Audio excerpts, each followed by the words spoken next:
and that criticism can be, most of the time it will be constructive only, and the idea is only to get the 360-degree opinion about what is being presented.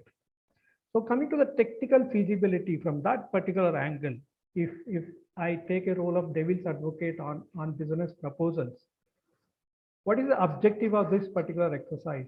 The objective is, it's a step to confirm that the product or service that is being offered will perform. Be clear, perform is always from the viewpoint of the customers that we are imagining or we are hoping to get in future, and verify that there is no production or implementation barrier. You are okay with the product in your hand, but that product should serve the purpose for which it is created. And while you actually start manufacturing, or while you start giving the service in a large scale, it should not get into any barriers, production or implementation barriers. So different ways, different angles to look at this particular problem. I have, based on my experience, I've picked up few of these things. Wherever possible, I'll also share some examples. The first one here is your product, whether you have conducted or undertaken performance studies. Whether you are sure that whatever you have designed is going to perform in the marketplace. Therefore, normally in food sector or pharma sector, even any other sector, I think there will be trials that are done. We need to see whether whatever we have said, the specification, the performance, whether it is actually doing the same thing. Therefore, very critical thing is here that, yeah, have you conducted a trial? Have you done clinical studies? Have you done performance studies? And second thing is, it's not just good enough that feeling happy about what is happening, or it may be performance also may be very good, but whether it will withstand the rigor of the market or rigor of the conditions. I just take one example here. You all know about SLR company. Few years back, the development team of SLR company came out with a new type of lens made out of glass and plastic composite. And that was a novel kind of technology those days. And most of the guys are very happy about the prototype, but only one guy had a different opinion about it. He said, no, it may separate out over a period of time. And but he was overruled, and the product was made and released into the market. But as that particular team predicted that over a period of time, whatever the composite that was made started slowly separating it out, making that product not workable in the market conditions. This is what I am telling, the trial. We need to be doing the trial under various conditions to see that whatever we say, composite, uniform, homogeneity, all those things are maintained. The second example I would like to take with respect to adaptations, technical progress that is happening in the market. You may be thinking of one product, but at the same time, the competitors also would be working on similar lines, and they may be one step ahead of you. Therefore, while doing work on your own prototype, you also should see what other guys are doing in the market, and you should be ready with what is probable extension of my product as well. Again, taking one more example, most of you know about BlackBerry phone. And BlackBerry phone once upon a time was a great success story, but they could not catch up with the competitors, especially iPhone team. When iPhone got into the touch screen based smartphones, BlackBerry were nowhere nearby. And in the highly competitive world, they lost that particular battle.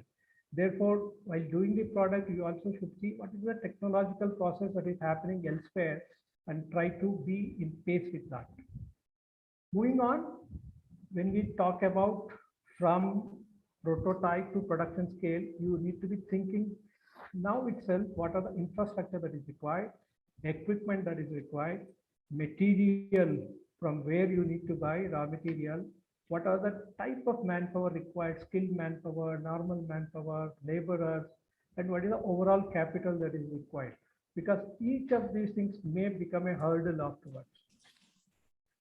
Again, taking an example, Tata wanted to put up series of plants in Bangladesh, fertilizer plants, steel plant, power plants, all those things.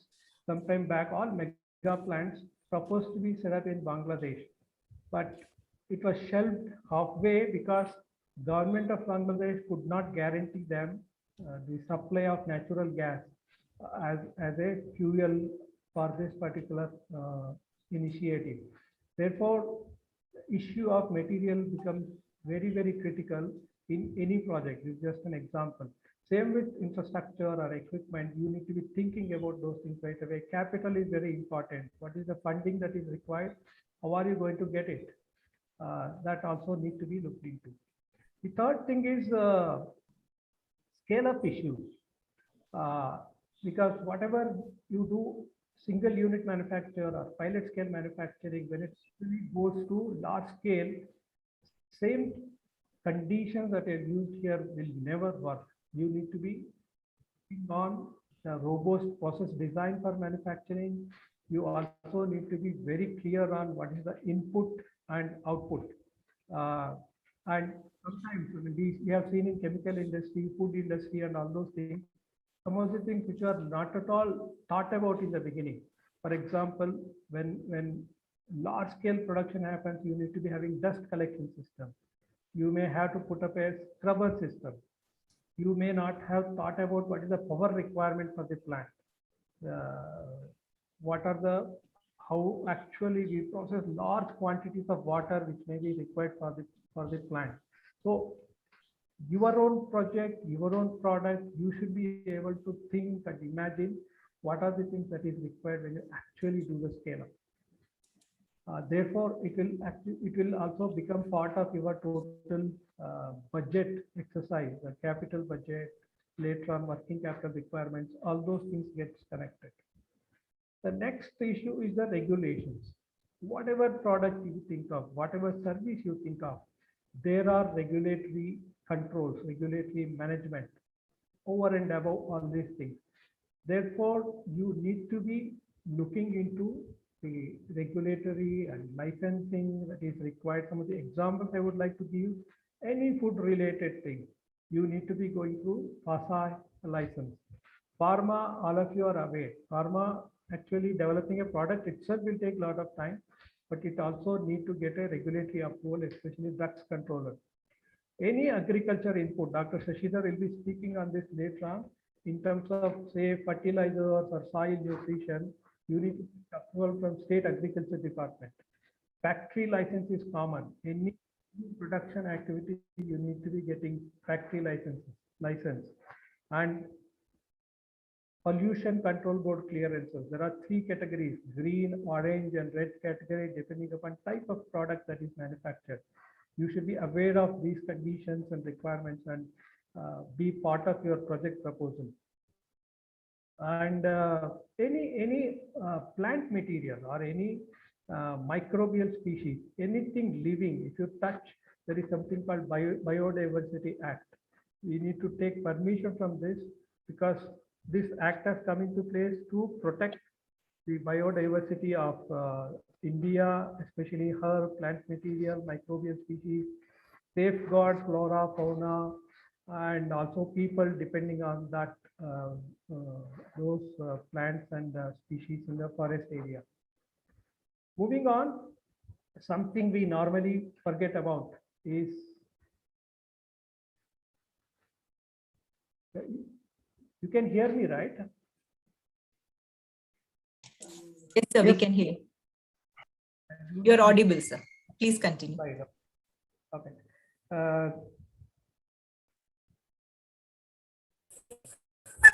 Logistics, trade, warehousing, distribution, shelf life, these are the things that we need to be looking into. Why logistics or why freight? Normally, when we calculate a costing of the product, we may not look into from where we are getting the raw material. whether freight charge is taken care of, warehousing charges when product is made, where it will be kept in maybe in a distributed place, whether those cost, distributor cost is taken care of. Some of the products will have limited shelf life, and especially in food, it happens. It may come back when it nears the shelf life, because customers won't buy those things near expiry products. So you may have to have some costing taken care of for this 20%, 30% returns, which may be coming back. We have seen this happening in wet type of products like batter and all those things. The shelf life will be very limited, 1 week, 15 days, something like that. If it doesn't move out of the shelf, the manufacturer has to take it back. Nobody else will take responsibility. So you need to be looking into these things.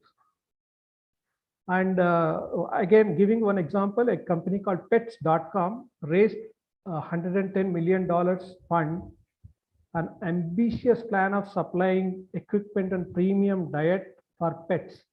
The assumption is that pet owners love to spend their money on their pets.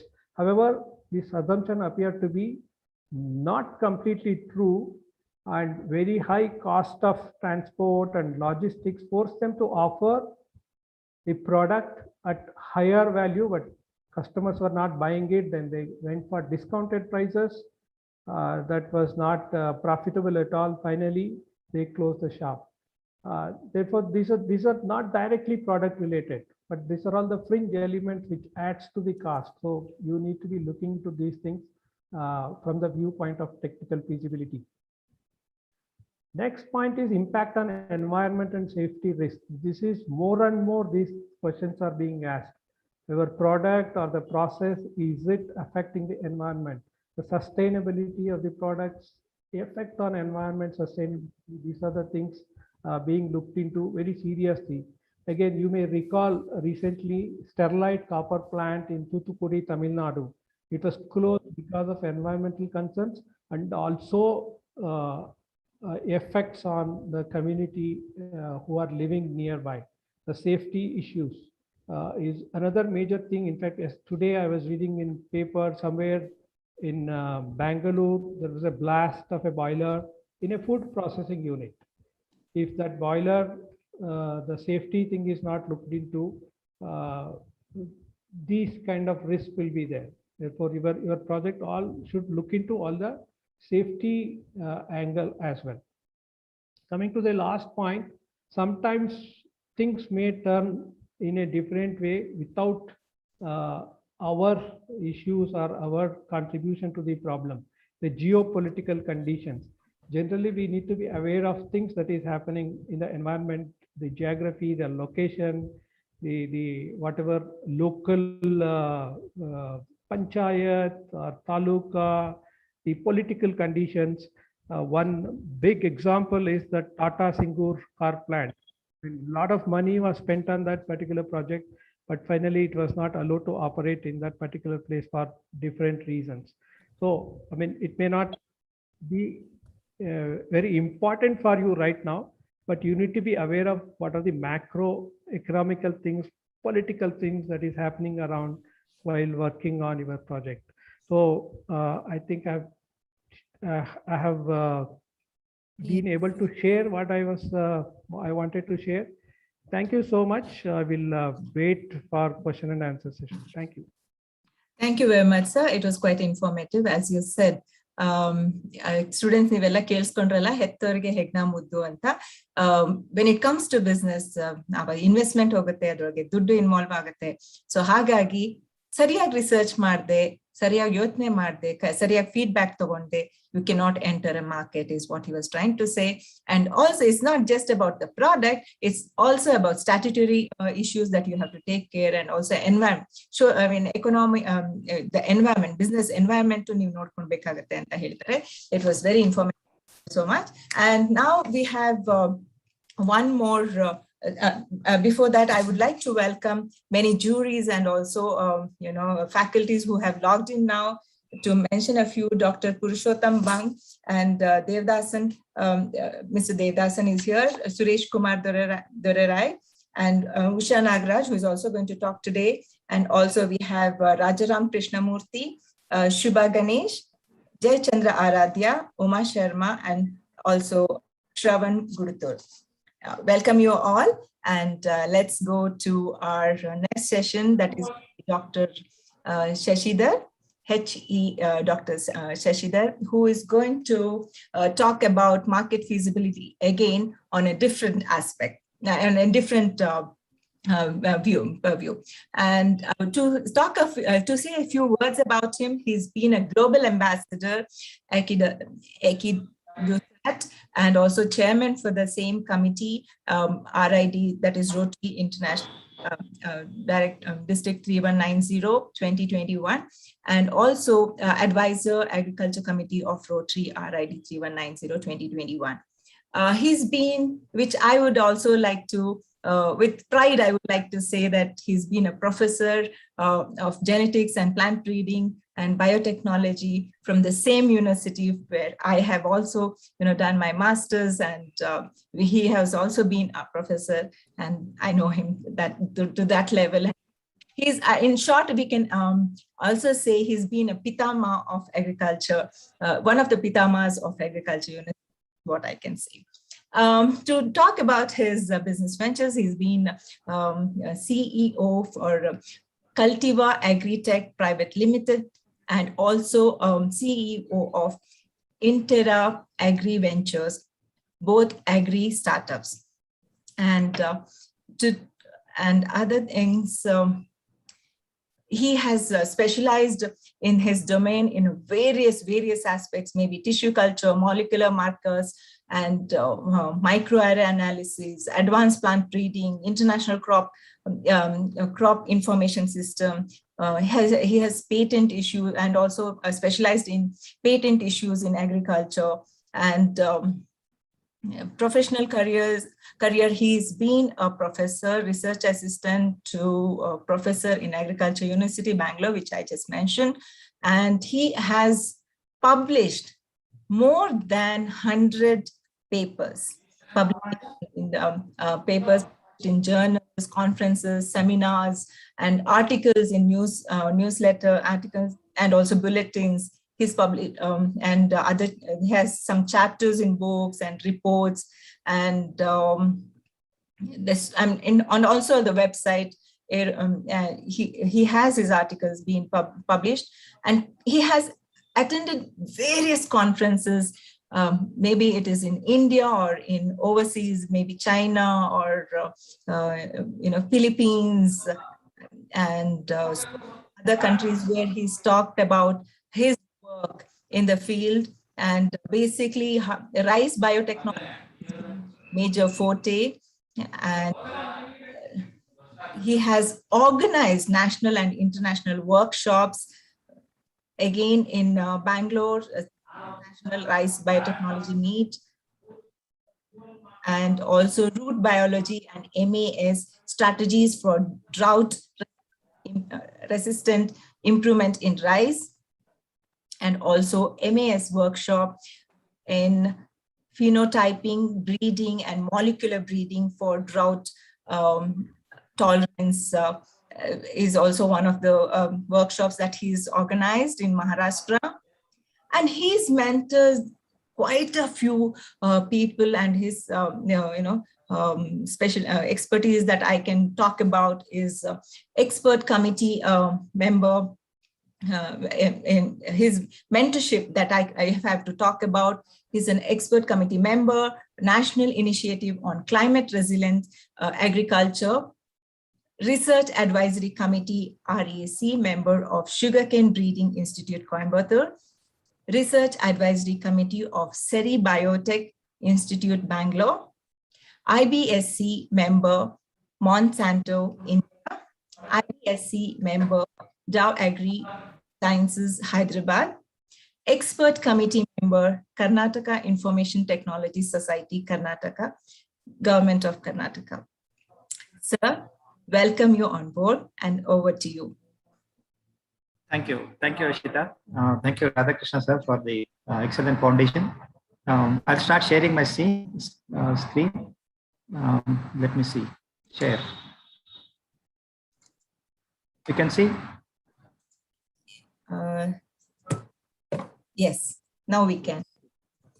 So if you can make it green, please. Yeah, I did. Okay now? Yeah. Yeah. Thank you. Technical feasibility is my topic. It is part of a larger picture. Technical feasibility leads to financial marketing strategy and market feasibility and all that. So we are part of a chain of the expertise that results in a product and final income that accrues. See, industry has reached a great heights, while agriculture has not. So my dream after retirement is to make agriculture as good as industry. That's 4.0. For this, I request all of my young entrepreneurs to think not sequentially, but disruptively. Let me elaborate later. Now, during my lifetime itself, industry has advanced. And what is 4.0 and what is 1.0? I've taken on the left side, you can see space, aircraft, telecom, computers, etc., batteries, payments, etc. In each one of these, what was it we were to do earlier 30, 40 years ago, and what is now? Say we would just look at the moon and maybe sing songs and romantic songs about that, etc. And now we are thinking of space hotels. There is somebody is already constructing a hotel there where you can go and stay for a few days and come back. Sun rises 7 times a day. Then we have aircraft. I'll not read the whole thing. You can read faster than I can read. Aircraft from airplanes, simple airplanes. Now we have a dome. You know, Israel was attacked by Palestine, and then they had a dome over the whole country. Then I'll skip a few. Medical. Earlier, there was only one stethoscope. Now you had 3D printed organs possible, or a pinhole surgery. Coming to batteries, we just were used to some already lead batteries. Now we have Indians innovated aluminum fuel cells batteries. The only thing that you need to replace is aluminum, and aluminum is available in plenty. And payment gateways, it was from barter or ordinary cash. Now you have Beam apps. You can send money from anywhere to anywhere in a fraction of a second. So these are the things which use every available technology that is there in the kitty available for us. Now coming to agriculture, over the last 30, 40, 50 years, tractors have remained tractors. They are either bigger or smaller, but there's nothing smart about tractor. Have you seen a tractor that has a GPS, GIS enabled, and that communicates remotely? There is, of course, self-driven tractor, but that's it. The best tractor I've seen, the most recent is tractor mounted on combines. I'll tell you that. So the whole agriculture has revolved around a tractor, which has remained however it is. And we just imported a tractor from other countries. And small innovations like drones for spraying, insect traps, etc., moisture sensors, etc. These are very, very sequential. These are not agriculture 4.0, what farmers need now. There's no technology involved in this. Now, when you think of technical feasibility, extending from Mr. Radhakrishna's talk, always think of different versions of a product. Whatever idea you get, you think you get engrossed with that, and you think, oh, that's the best, that's the ultimate. But not so. I'll tell you about this story. Suppose this meeting Manthan was held about 100 years ago, and an ambassador car business proposal would come to us and say, I want to make cars. And then Tata would come and say, I want to make cars. And Tata would say, I want to make different versions of the car. I want to make a Nano. I want to make a Land Rover. I want to make everything in between, like a Sumo, etc. Which one would you choose? The business proposal in 100 years ago. Now you see, ambassadors vanished from the market. Tata is innovating. Tata has survived. So any product that our students or young entrepreneurs think of different versions of the product. Like if you take Maruti, just think of a Maruti 800 and a Zen and a Ciaz and then Ertiga and then other versions, latest ones. Like that. Don't be excited. Stay with one product and end your business proposal with that. Maybe there's, people have different kinds of affordability. Someone can afford 800, someone can afford Ertiga. So we are here to provide them the facilities. And second one, consider socio-economic aspects of innovation. Like, why should all farm equipment be driven by a tractor? Basic question. Why can't they be self-driven? Why can't we introduce space technology like a rover that goes on the moon, 6 wheels, aluminum, lightweight aluminum, and then can navigate any terrain, and then be self-driven, remotely controlled. The farmer can sit on the bund and then finish weeding or spraying. Why should that heavy tractor, for example, seed drill is so dumb. A seed is just, say, a few grams, say 20, 30 grams. To sow a 20, 30 grams of seed, you are having a tractor which is 1,000 or 2,000 kgs. That's not very smart. It's not very energy efficient.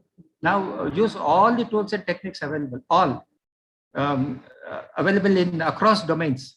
And I told you about sequence innovations. We need disruptions. And collaborate. That's a key word. And cooperate with others. Help them succeed.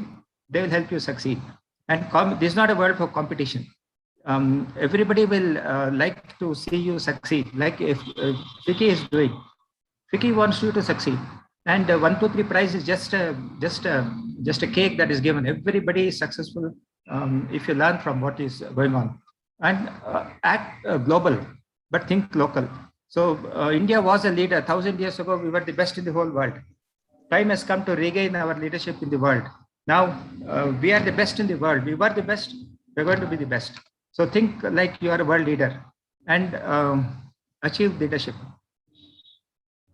I'll show you 2 dumb machines. On the left side of your screen, you can see a tractor mounted on top of a harvester, paddy harvester. On the right side, you can see a wheat combine. The height of a wheat plant or a rice plant is just 2.5 feet, only 2.5 feet.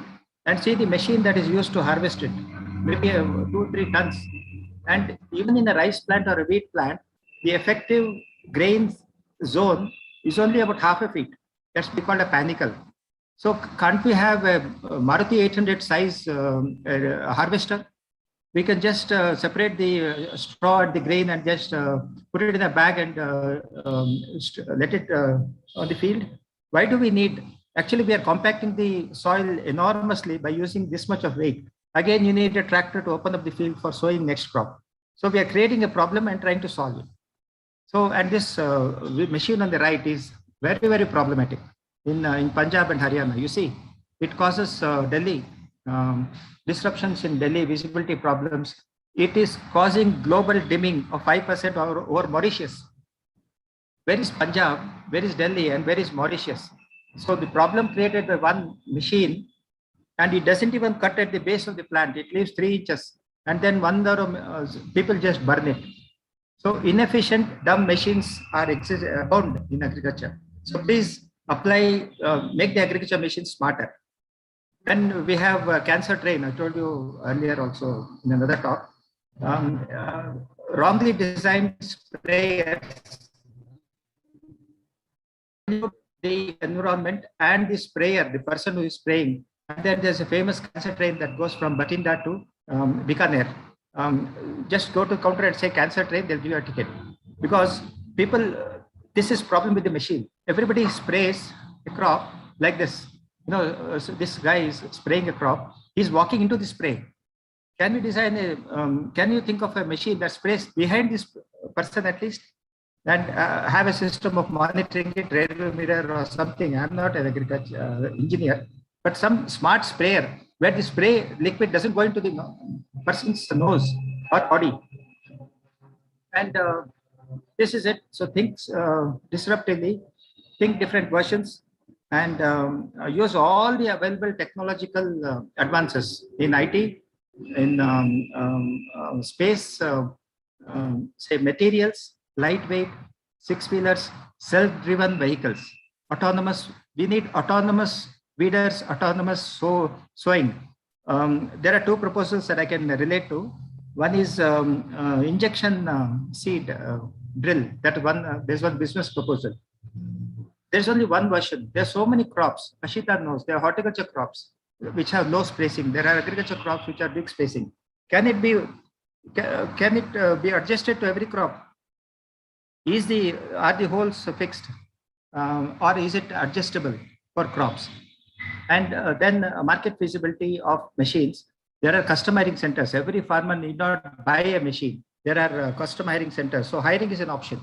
Like Ola or like Uber, farmers can hire equipment. So irrespective of the cost, think of possibility of hiring of the agriculture equipments that you design.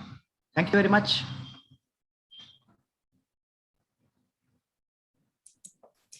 Thank you, Dr. Shashidhar. It was a very elaborately covered session, is what I would like to say. And many students here, they would have, seen their case studies were taken, and he rightly pointed out, will it be feasible is what you have to work on. So he has been, mentioning all these things even during evaluation, and now also he's repeated. So let's make a mark of it and see that how we can, address that. He's also going to be one of the men to handhold you to address all these gaps. So do make the most of this opportunity is what I would like to say. Now we do have a small Q&A session that we can, to address students' concern. There's one BP number 57 who asks, can you please tell what aspects do we have to cover in technical feasibility if we are making an app? Dr. Radhakrishna sir has mentioned, my suggestion to work on technical requirements, hardware, software needed, license fee to be paid, if any. Does the chosen domain comes under any regulatory controls, which is very, very important, and also global patent search. It's very important so that you don't land up in any mess later on. To review anybody else has already done is very, very important. To please do your research properly, what he's trying to. I think with Dr. I think here we do have one more jury who is added to it. That is Mrs. Jayachandra Aradhya. I think with Dr. Shashidhar's presentation, students will improve their presentation or BP to sustainability for long term with versions of product instead of today. Okay, so I think BP 18. Thank you, Dr. Shashidhar. It adds a lot of information to your business plan.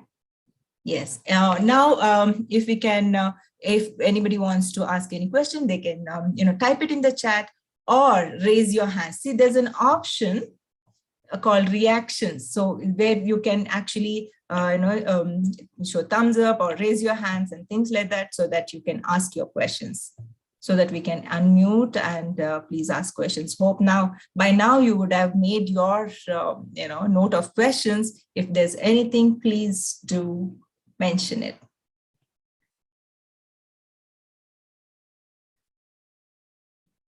Okay, Mr. Jayachandra Aradhya adds, when you're working on IT products, please make sure you use only legal software to develop their products. It's a must. So these are the tips which are very, very, very crucial. Please do consider that.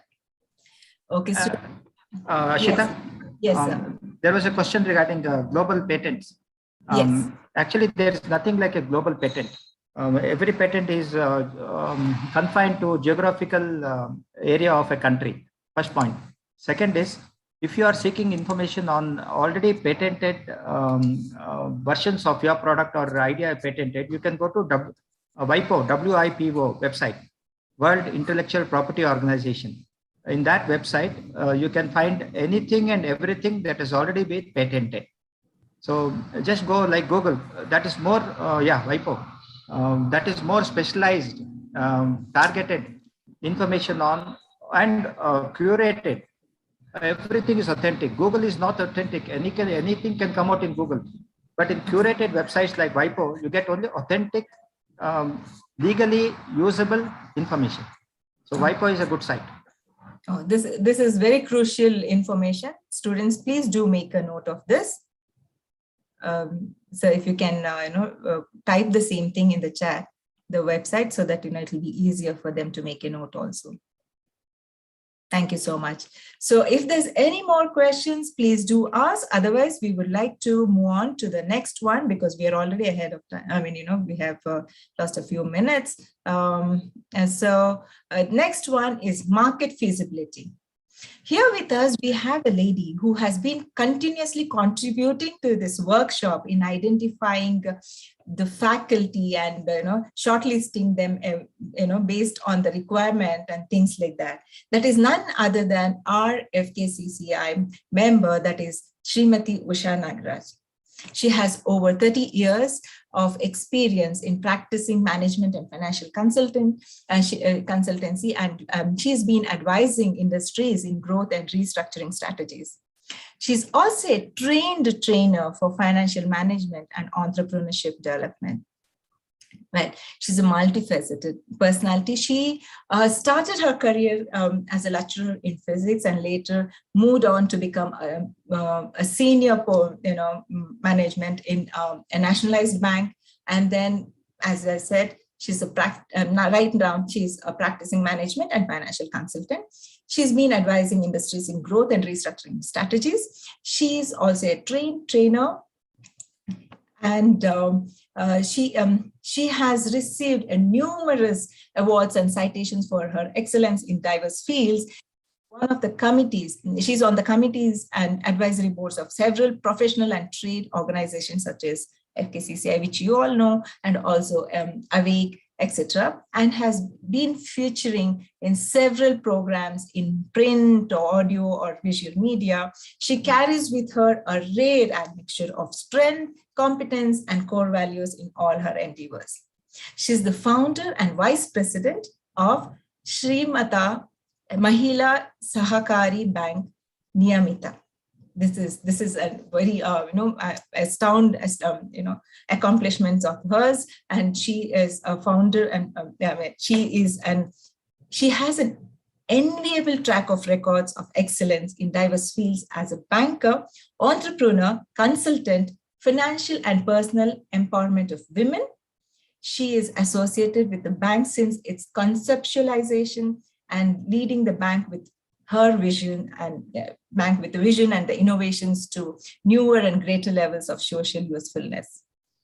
Her personal interests ranges from child and children activities to yoga, health, and reading, to spirituality, and also alternative therapies. Yes, let's welcome Srimati Ushanagras, and over to you, ma'am, for you to deliver today's talk. Thank you. Thank you, Asita. Hello, everybody. All of you, the 21 participants who have now come up to this level, let me give you a level of congratulations, because you have been weeded and selected from numerous projects. And you have come to this stage now and are ready to move forward. So today, let me cut the other things short and start talking about marketing. I'm going to talk about market feasibility and its impact on each of your projects, because this is going to form the basis of your business plan. To start with, I hope you all know that the idea of a business plan is that it has to translate into sales. So when you are manufacturing a product or offering a service, it is only when that reaches another person and he finds value in that and pays you money. That is called the selling price of your product or service. And when you get that money in exchange for the product or service that you are offering, then a sales happen. And the entire purpose of a business is to allow this sales process to happen. So always keep it in mind that what you're manufacturing is not for your personal satisfaction. It has to satisfy a market need. It means that when somebody perceives the need for your product or service, they are willing to pay for it. If they don't perceive that need, no matter how good your product is technically or in whichever way that you have manufactured it, creatively, but if there are no buyers, then it will remain as a hobby for you. It will never continue to be a business. The business activity is the process of translating a product or service into a sales, commercializing it, getting in exchange for that your money or the cost of the product or service, and that is with which you progress. So the bottom line for all of your activity has to be that sales must happen. For sales to happen, there has to be a demand. So you have to understand the market and find out what is the demand.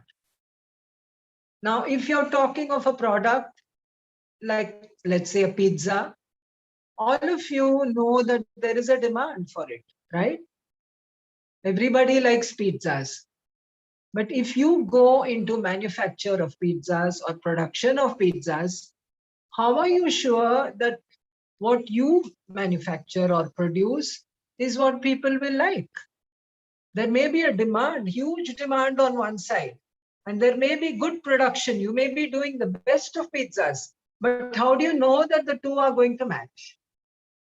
How do you know that people who want pizzas will not prefer only Domino's or Pizza Hut or KFC? How do you know that they're going to choose yours? And what is a pizza that you're going to give? Are you going to give them vegetarian? Are you going to give them non-vegetarian? What is the demand? So the market feasibility consists of micro. From macro demand, overall, yes, there is a demand. You fine tune it a little more, till you come down to exactly what it is that they want. So if you are able to say, I know in my locality, there are 100 people. Out of 100 people, maybe 30 want vegetarian pizzas and 70 people want non-vegetarian pizzas. Of the non-vegetarian pizza, 40 want chicken and another 30 want other kind of non-veg pizza. Among the vegetarian, out of the 30, most of them want only tomato and cheese, a margherita pizza, but a few of them, maybe 12 of them would like maybe a mushroom or olives or any other vegetables, capsicum. So a mixed pizza. So this is the kind of breakup that I provide after I analyze the demand to a micro level. So this is the process. The first breakup is veg and non-veg. The second breakup is in the veg, what type of non-veg that you're going to use. And in the veg, what is the type of veg that you are going to break up. So once you get this micro, then your production becomes easier. Otherwise, there is going to be a mismatch. What kind of pizzas, what kind of raw material will you use?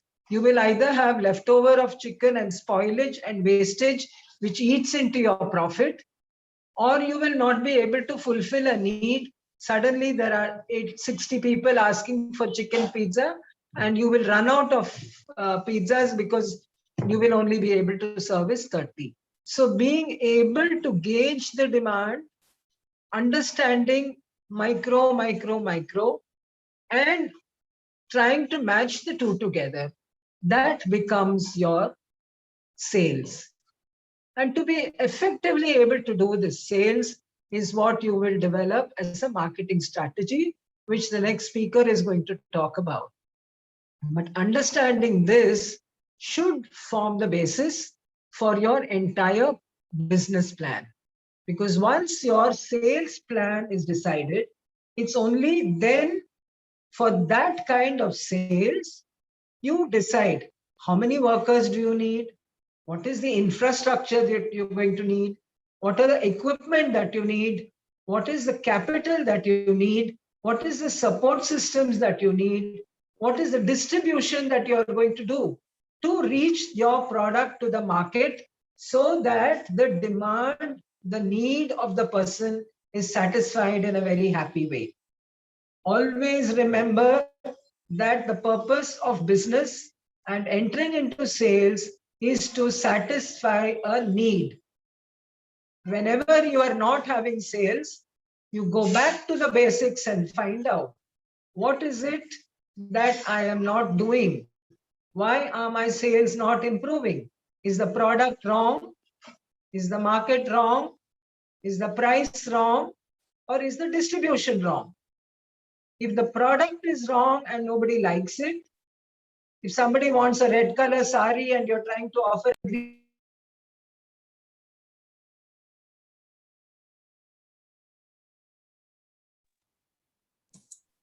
so it's to sell.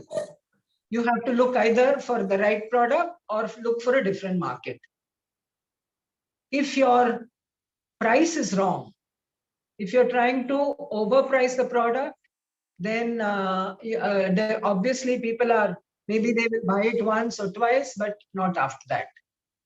So your product will not move, sales will not happen. The object not only of business is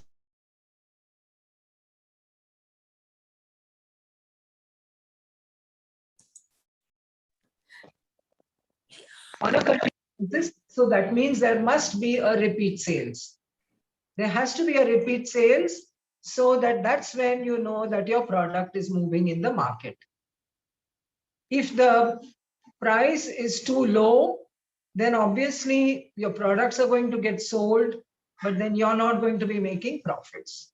So identifying and understanding at what price your product should move in the market, then that is one of the purposes of your sales. So sales has to form the basis of your entire business plan.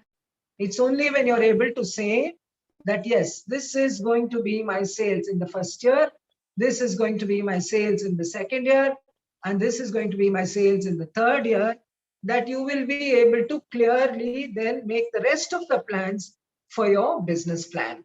I'll show you this matrix. You keep this. This is your sales matrix.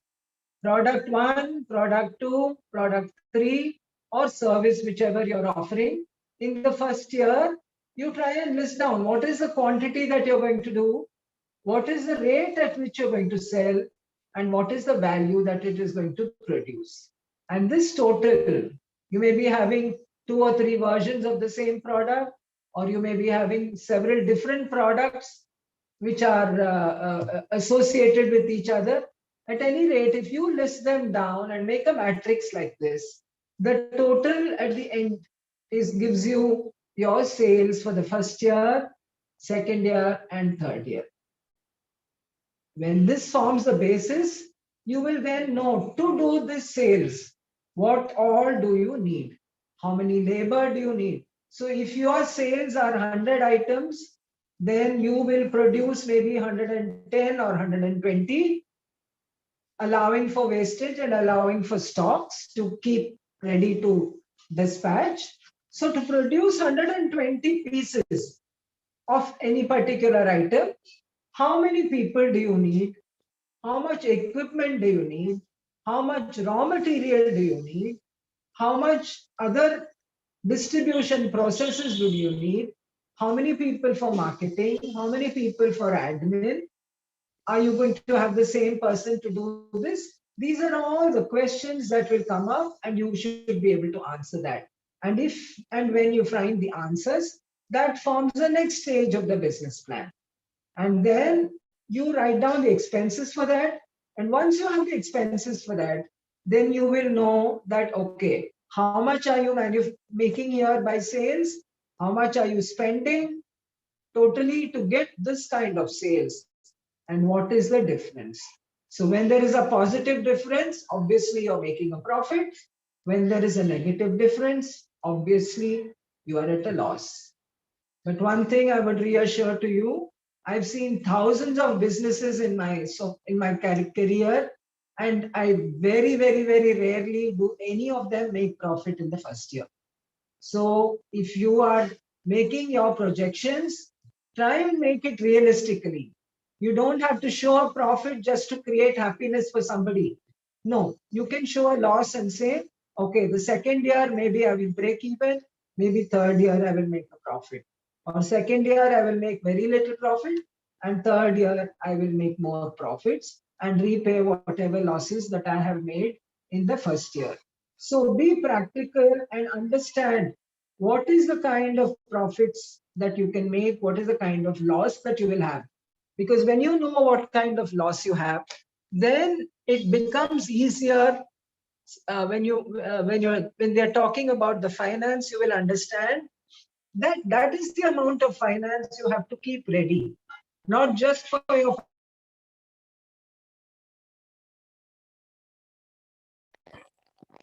also to cover your loss in the first year. When you have that much liquidity, then it enables you to continue working. So financial planning becomes easy when you are able to list down and make it clear. I'm going to give you a very, very simple example, which many people have said sticks in our head. So it's not anything related to modern day, but it will help you identify the process of demand and supply. This is relating to a lady who was a war widow. So she got allotted a gas agency. Now, when she got allotted a gas agency, she was very thrilled. She said, okay, oh, my life is made. Now I can take care of my children who go to school. Because, I mean, gas, cooking gas, everybody knows that there's always a demand for cooking gas. And this was some 15 years ago when it was not as freely available as now. Subsidy, all that was not there. So it was, it was one of those very rare things which had to be allotted, like petrol bunk and gas agency. So she was very happy. She said, okay, I'll open a small gas depot and I will deliver and I will do very well. She opened it, and the first month she had exactly 2 sales, 2 cylinders. And she was shocked. She said, why? Everybody in this colony, this is in Bombay, everybody uses gas and they would like 2 cylinders or 3 cylinders because they're always in a hurry. Why is my gas not moving? Would now all of you like to say that there is no demand? I don't think so. There is a huge demand, right? For gas cylinders. Huge demand. So why is the product not moving? The cost is standard. Everybody pays the same cost. There is no difference. Maybe plus or minus 20 rupees you may pay the delivery person. So there is no difference in cost. There is no difference in packing. It all comes in that dirty red cylinder. Same. So there is no change. So why do you think the product was not moving? Any guesses? Anybody wants to answer? Might be more electrical stuffs or something are being used at that particular location. Well, it's a good guess, but that isn't the answer.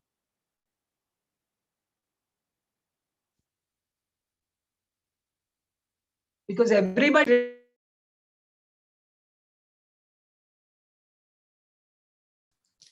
did have electrical, but everybody did have stoves. Somebody says branding, ma'am, in the chat box. Sorry? Somebody said branding in the chat box. You have answers. No, it's not coming through. Yeah, click the chat box. There are 2 answers. Okay.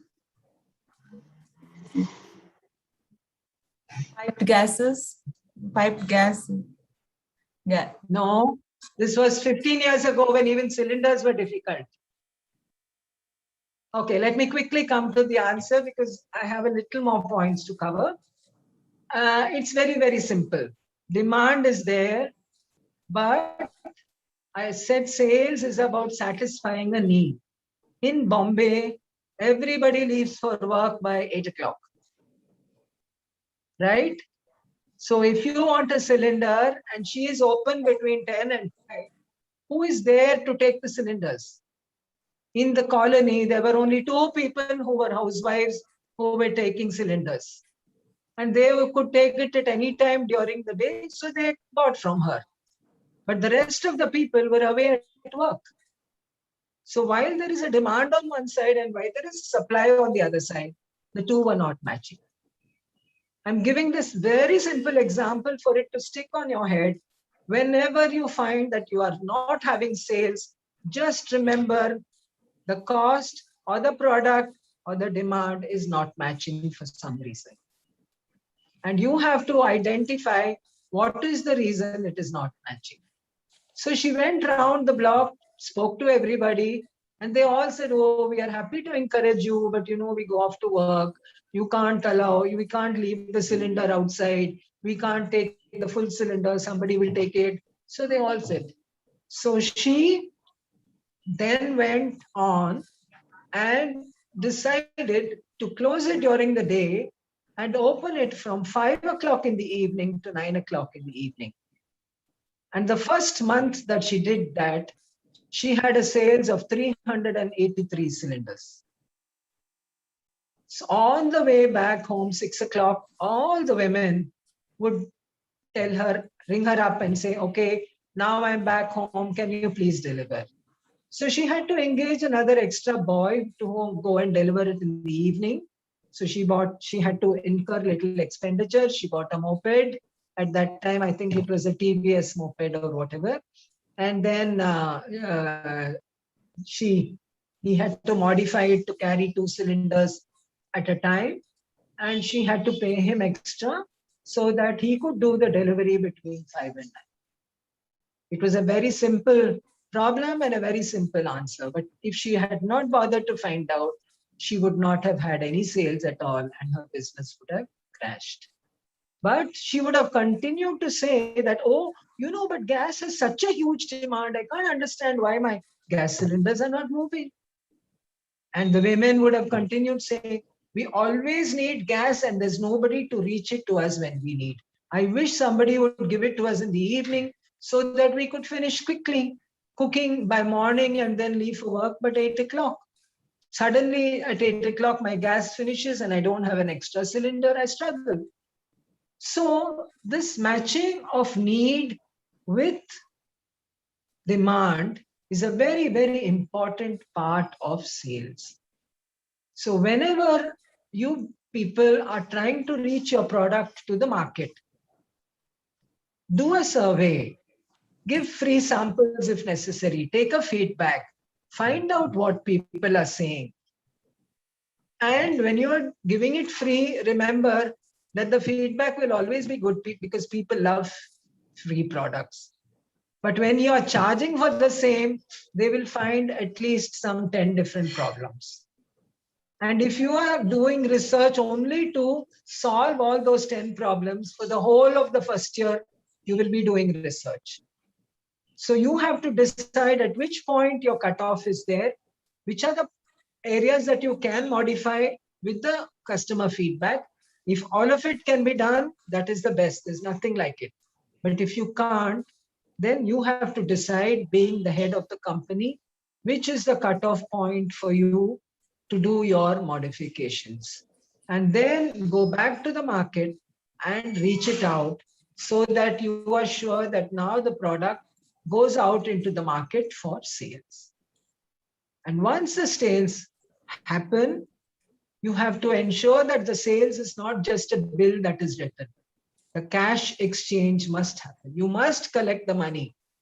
Once you go into the market, you will find people will say, if it is the consumer product, I will pay after 45 days, I will pay after 60 days, I will pay after 90 days. These are all the conditions. Even corporates will say, okay, if it is a service that you're delivering, they will say, okay, well, we have to watch you. Let's see the service, we'll pay you 50%. So very unlikely that you will get advances for your product or service, you will have to be prepared to wait. So 3 months till you get your payment, you will have to manage with your working capital, get your payment, and then use that back again in the product. So remember the sales plan that I showed you, keep it with you, make this as the basis. For this sales plan, then for your products, what are the infrastructure and other things that you need, and then you go ahead with that. So check on the 4 things that I have said when you're doing your market feasibility. Demand. Make sure that the demand is there. And if there is a demand, let us say for 100 such products, if you feel the demand is there for 100 products, for the first year, don't take more than 20% sales. So you try to sell only 20 products. If you are saying there's a demand for 100, but I'm going to sell 80, that becomes very difficult. Those targets are not going to be met because it's unlikely that 80 people will all switch to your product and keep on buying repeat sales from your new product. So choose something which is 20 to 25% of the market demand. So if there is a demand for 2,000, then maybe 20 to 25% of that should be your first year projection. Keep all these as thumb rules so that you are able to make sure that these are achievable targets. Otherwise, these kind of matrix becomes only numbers. You can put any numbers, any rate, and any sales value and get projections. That is not the idea. The more realistic you are, the closer you are to what you're going to be doing, then the better your project is planned. And we are not going to talk about it, but this is what really happens in mitigating what they call the risk analysis. When you talk about the risk of the business, the closer you are to reality, the risk will be less. Because the higher the risk, the higher the chances of things going wrong. So try and get down to reality. Work it once. If you're not satisfied, reiterate it back and forth several times till at least you feel that, okay, this is something that is achievable. And you have to have the gut feeling to know how much is achievable. Go into the market, talk to people, understand, pretend to be a customer if necessary, find out what is the requirement and what is their difficulties in buying such a product. If there is a resistance, why is there a resistance? Is it because it's a new product or is it because there are some difficulties? Understand the market completely.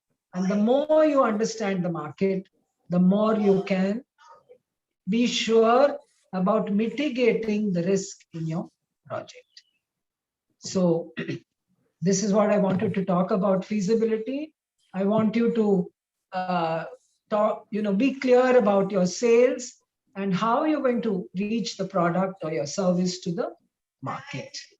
So remember the gas lady always, that while there was a demand, huge demand, not able to cater to it because of the timing. The timing was wrong.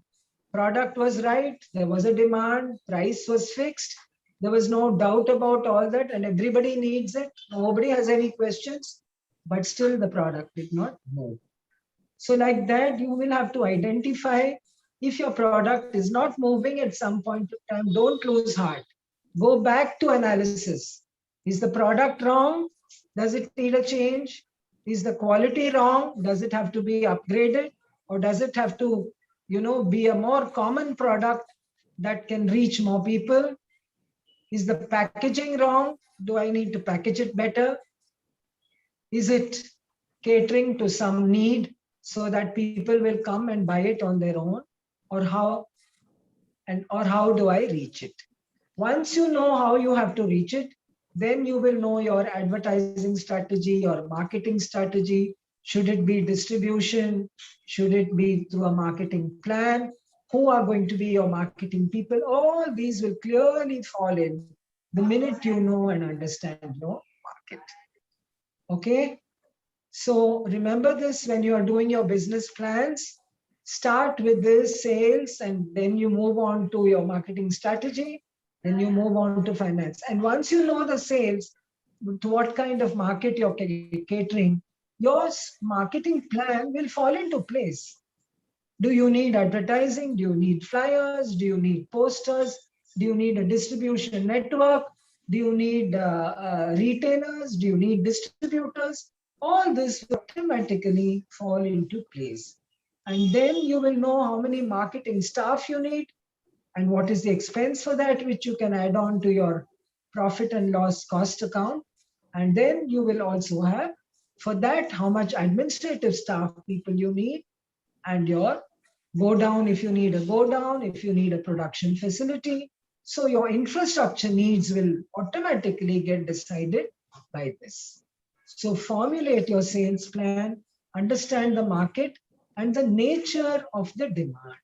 And that is that what I said, you are micro, while demand is a macro word. That means overall we talk about, you have to individualize it to your product or service. And that is what we call the micro process. Break it down, break it down, break it down till these are very, very clear for you. And once that is very clear, you don't have anything. You just have to produce and sell. As simple as apple pie.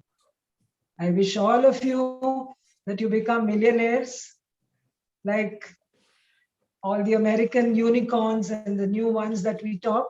The unicorns that we have today, we have got the 26th unicorn in India. None of them have any product or service. They only distribute. So that's a new model for you to think about. Okay? None of them. Ola Cars, Amazon, Swiggy, none of them have any product. It's only a service that they're providing. They take from X and give to Y. And they do it so well that they have become unicorns now, right? So newer and newer models are emerging every day. I hope all of you are going to be at the forefront of that and create more unicorns. I wish you all the best, and I'm very, very happy to have been part of this. Thank you very much. Wish you a lot of success. Please sit and work on your business plans. If not, your at least in the near future, when you finish your education, I'm sure you 21 people will come back to entrepreneurship and you will employ so many people, provide employment. So, be part of that. I'm happy that, I'm happy to mentor you guys at any time that you want. I see some of the exciting projects, very, very exciting projects. And please stick on to your idea. But just because it's exciting, don't get hung on it. Be ready to modify it and, enjoy the process. All the best, everybody. Look forward to seeing you at the finals with a close fight. Everybody needs to have a close fight, and I shall be there encouraging all of you. Okay? Don't worry whether you win or lose, because even the ones who haven't won a prize may go on to become top entrepreneurs. Have you heard about Muruganathan, who got the pads for women entrepreneurs, for the women who menstruate? He got it done, not educated. But he decided there was a problem and there were only women in his family, and all of them were struggling month after month during the menstruation process.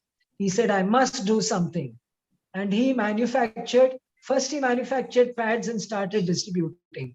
Then he found it was not enough.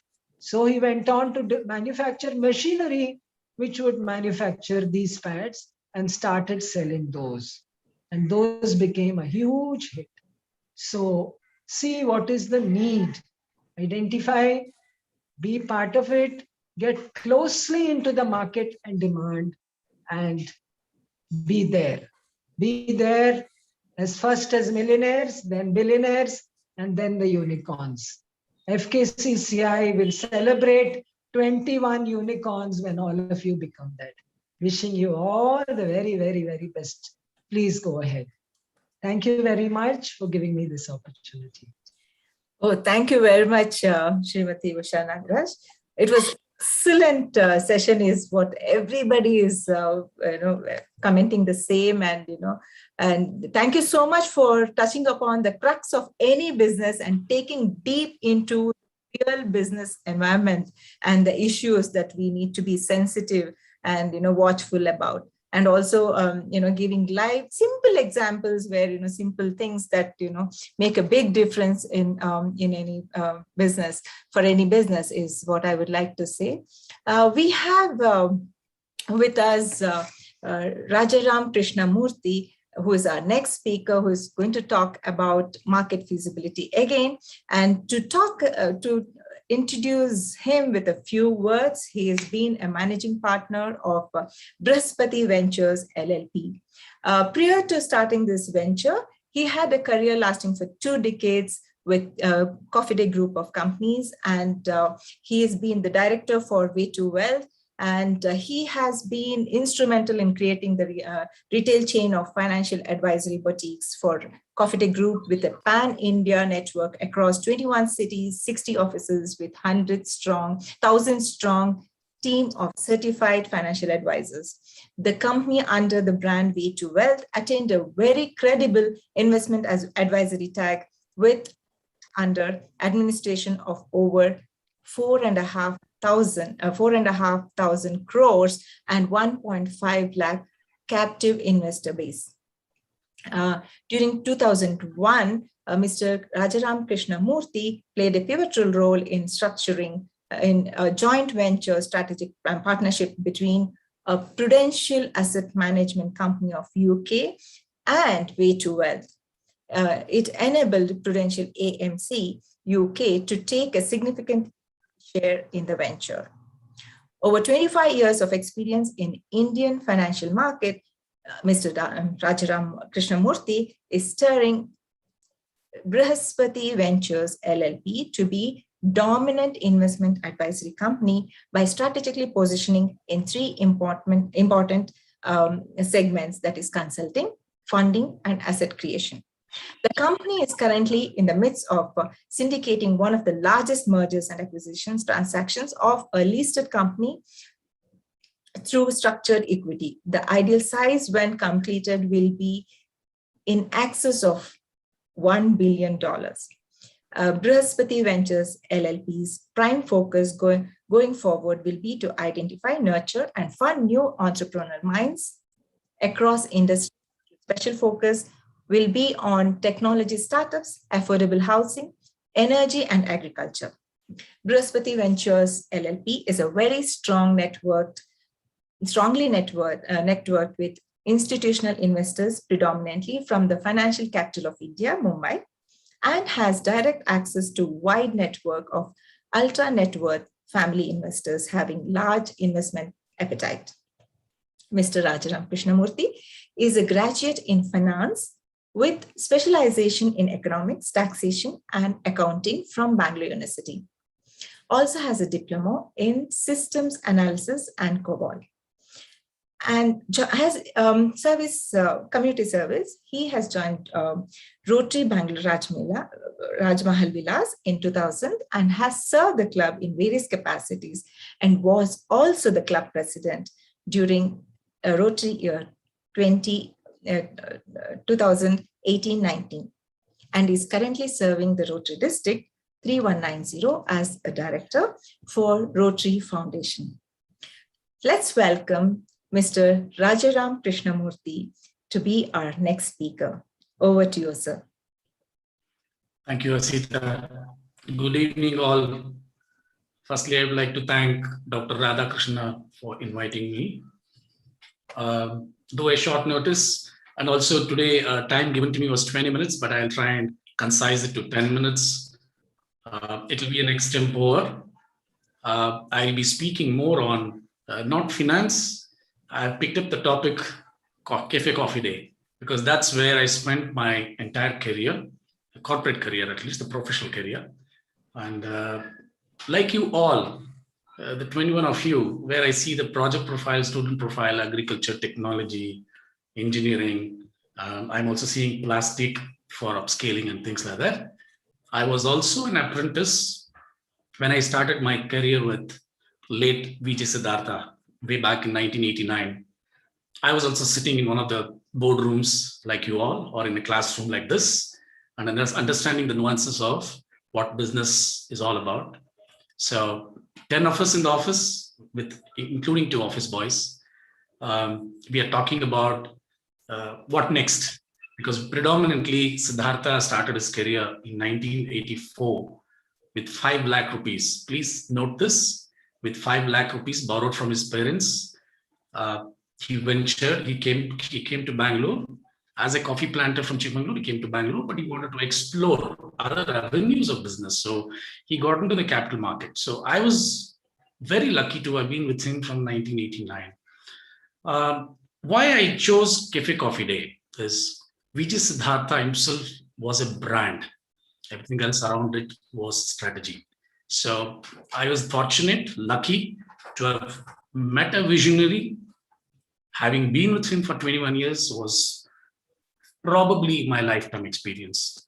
So if I started my career in 1989, as all of you are, fresh, blank, not sure what's going to happen in the next 5 to 10 years, where is my career heading, and things like that, I knew one thing, that this man is predominantly focused on retail markets.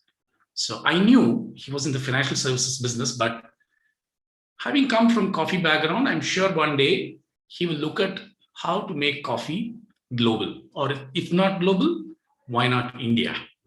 So I will take you through small processes, what he did right, and where he ended up in terms of taking the brand.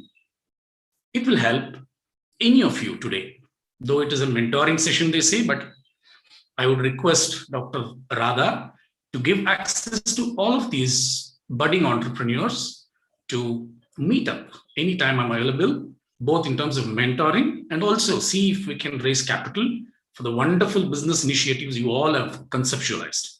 1996, like you all are scratching your hair and then thinking, what business am I getting into?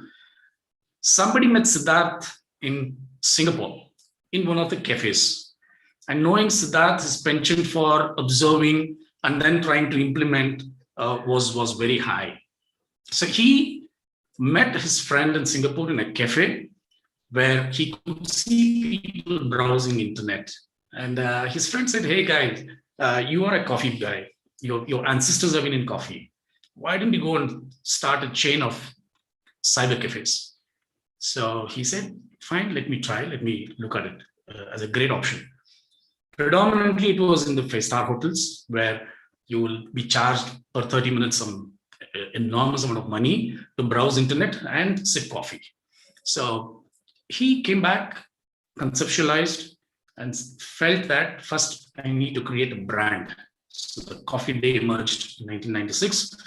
First outlet, 1996, was Brigade Road, wherein a small outlet, it was not too large.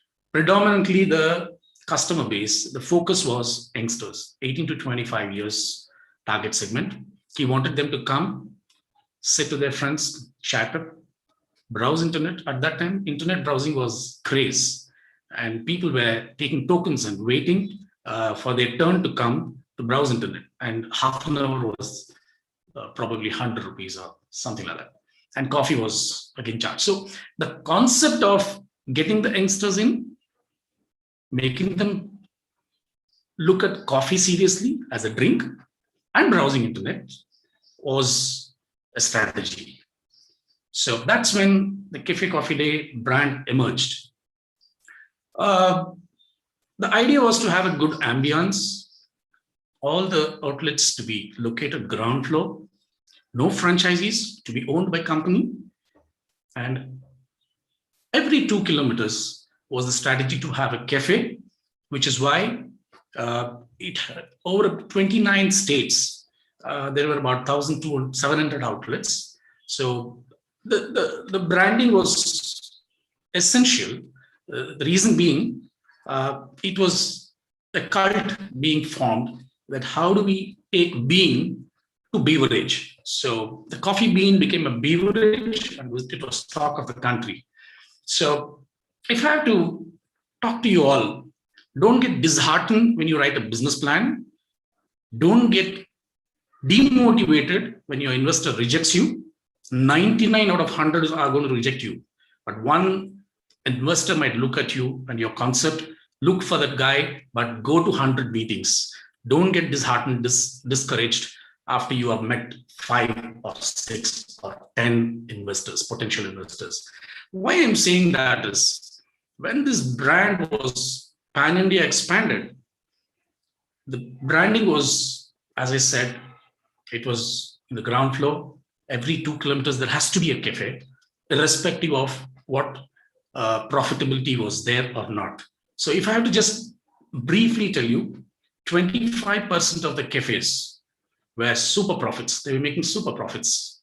About 35% of the cafes were just barely making cash break even.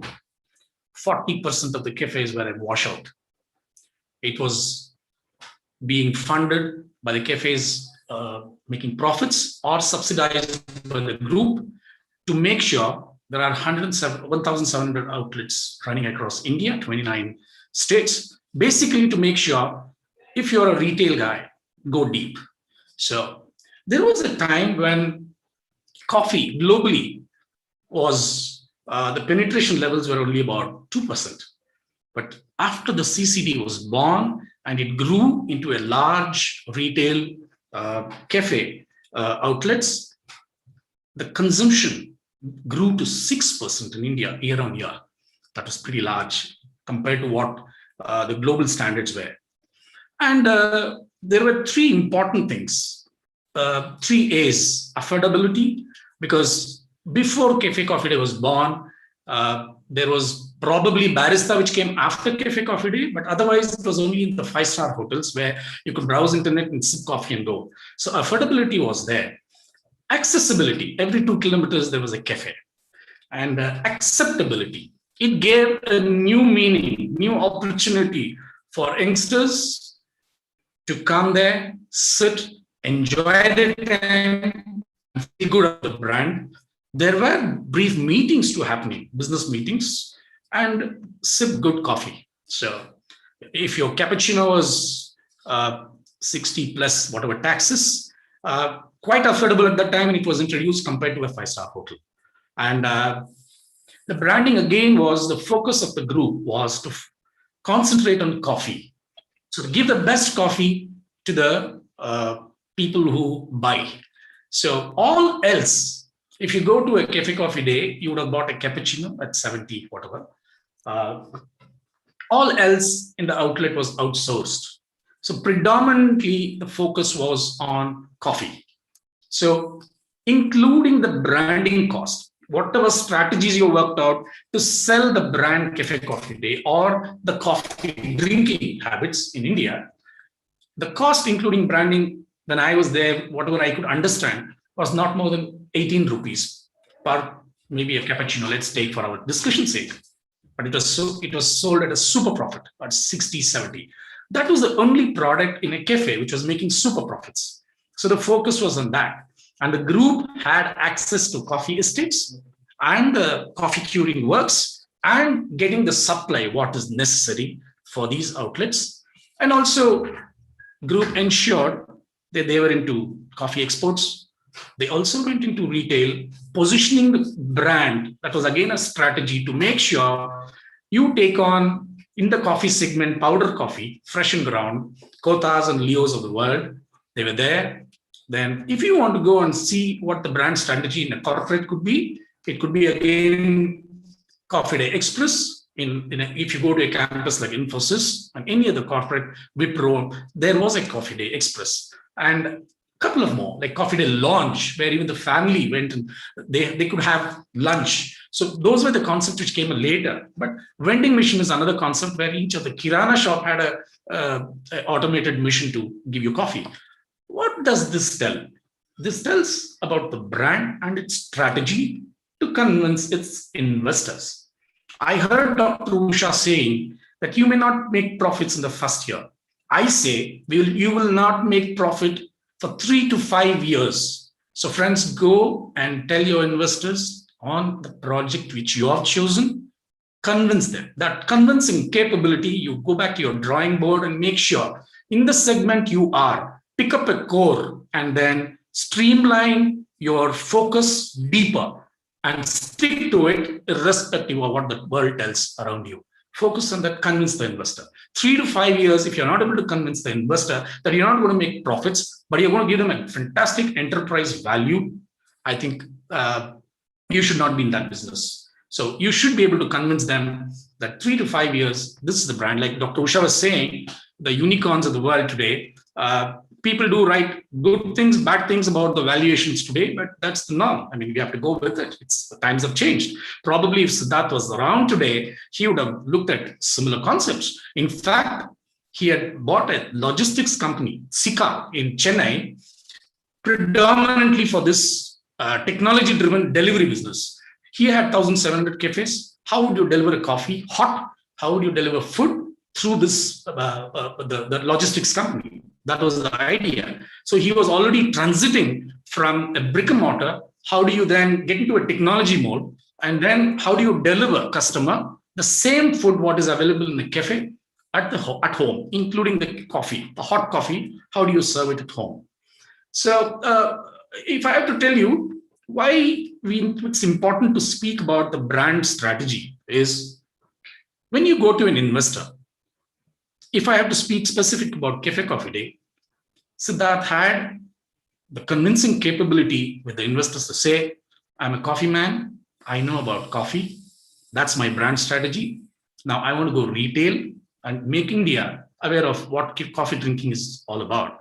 Now, when he did that, the investors got convinced. And he had a very simple formula with them. Give me 5 years. I will grow these outlets to 500. And I will exit you either through an IPO or I will buy back your equity at a certain valuation. And they had the belief, they said this company is not going to make, they felt very clearly that this company is not going to make profits, but let us invest into this company and make sure that they grow to 500 outlets, not 200 or 300, because the valuation will definitely bomb.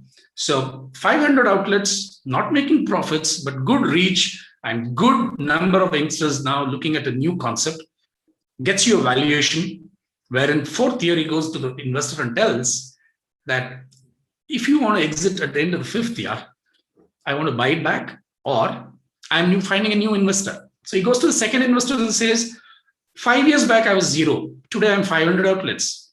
And this is my concept. And I have taken the coffee concept or bean to beverage from a 5-star hotel to a retail chain across India. Now, I want to grow to 1,000 outlets. Are you interested? So they look at the valuation, the second investor. And most of these are venture capitalists. They say, wow. So they grab it and they say, we have faith in this company and this man. Let's give him the second innings. So he grows to 1,000 outlets. By then, there is no barista around.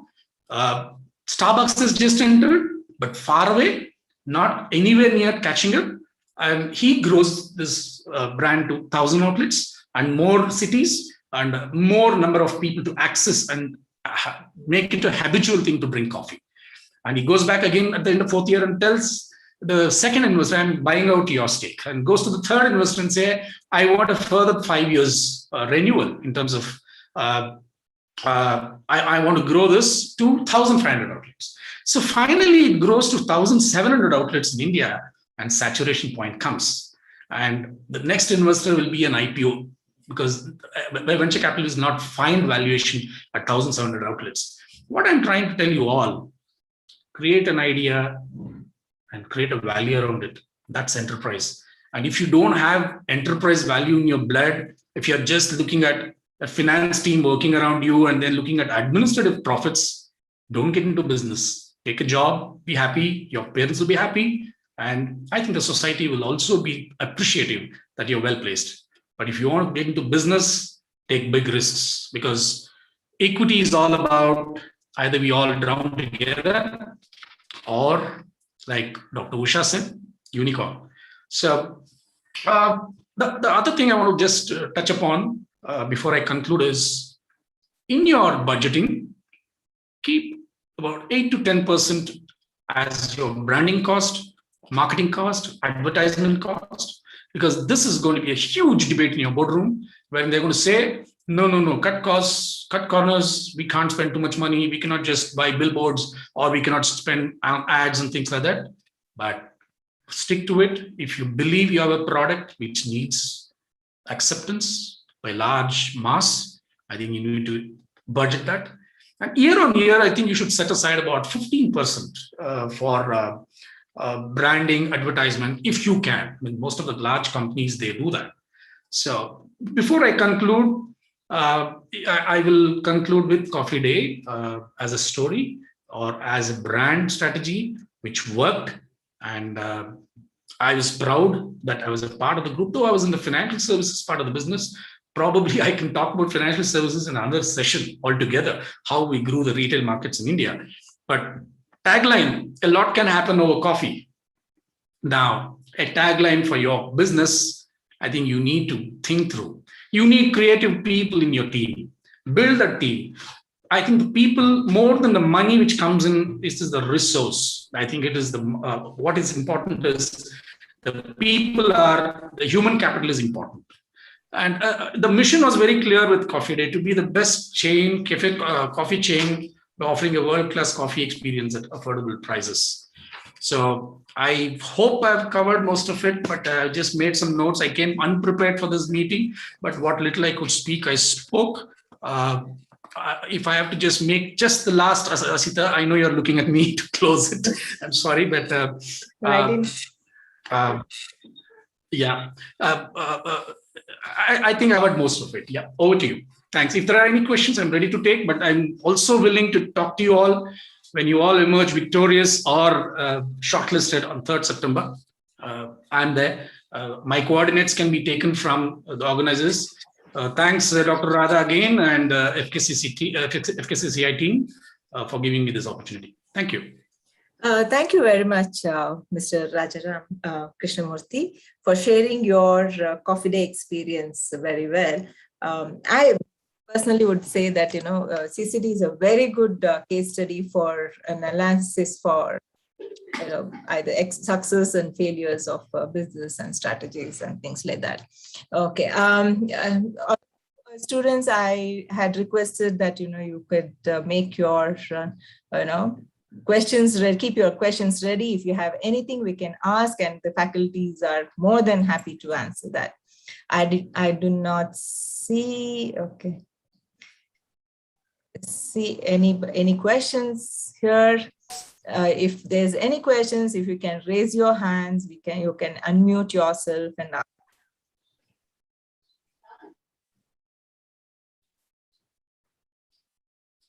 Anybody, because this is a very, very important subject. I hope I didn't scare anybody. Sorry.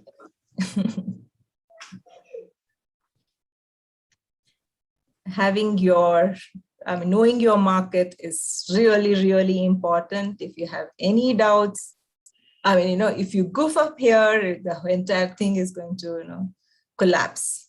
I just said it, CCD is a very good market strategy, market case study. Yeah. Anybody? Or should we be moving on to the next topic? Okay, let's move on to the next topic, that's finance. Yeah, did anybody, I heard it was, okay. It's finance, and have two speakers, again, very eminent speakers. I know very well they would, really get you into the crux of what is all about financial planning for a business case study. To start with, we have Kitoki Basu, FKCCI member, who is willing to share her knowledge and, knowledge about the finances. Let me just give a brief introduction about her. She's a registered valuer, IBBI, Independent Director, Fellow of the Institute of Chartered Accountants of India with a specialization in financial strategy from the Open University Business School, UK. She has more than 3 decades of experience in accounting, management consultancy, and training, having held various positions in corporate houses, consulting firms, and educational institutions. She's currently an independent director, Raichur Power Corporation Limited, a joint venture between BHEL and KPCL. She has successfully cleared the proficiency examination conducted by the Indian Institute of Corporate Affairs. Kitoki Basu is a speaker at conferences and workshops organized by professional bodies, besides being a regular faculty for courses at the Institute of Chartered Accountants of India, the Institute of Company Secretaries of India. For the last few years, she has been a jury member for FKCCI's business plan competition, MANTHAN. She also trains corporate executives at various levels of management in different aspects of finance and accounting. Kitoki is a founder of Kitoki Basu and Associates, a Bangalore-based firm that deals with financial strategy, product costing, business planning, besides other financial support functions.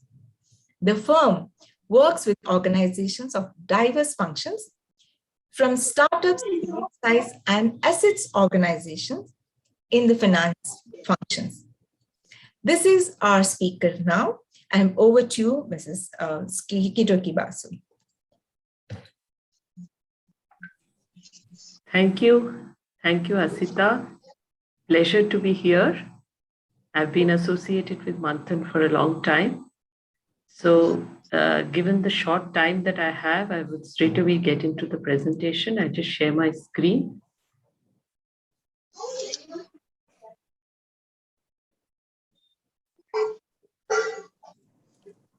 If everybody can unmute yourself so that there's no disturbance. Yeah, can I start? Okay, so what I will be discussing primarily today is what you need to add, or what are the projections that you need to add to your business plan. And while doing that, I will also touch upon profitability. So first thing that you need to understand once that you've come over here is that what are you selling? Are you selling a product or are you selling a service? That's the first fundamental thing you need to differentiate. Then what are direct costs? Now, products have certain direct costs, services have other costs as well, indirect. And direct costs of product would be the material needed to create the product, the people costs, and various other costs. I will elaborate on these points a little later. In case of service, what are we talking about? We are talking about salaries and maybe consumables or software that may be needed to deliver a service. I will explain both these through small cases. Now, for a product, let's assume that your product is a cup of tea. So what do we do when we need to make a cup of tea? What is the material we need? Maybe a teaspoon of tea leaves, 1 tablespoon of milk, a teaspoon of sugar, 1 cup of water, and maybe a single paper cup, which I've assumed over here. The other thing is that to produce this 1 cup of tea, how much time will it take for one person to make this tea? Having said this, there are other things also that come in, other costs. Now, all these materials that we've listed over here, the tea leaves, the milk, the sugar, how do I get it? Does the person step out and buy it, or is it delivered?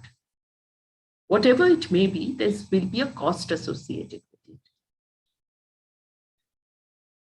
Then to make the tea, I need a container, I need a strainer, and you can think of many other things that you would need. But can this container and strainer be reused, or does it go with 1 cup of tea? It doesn't.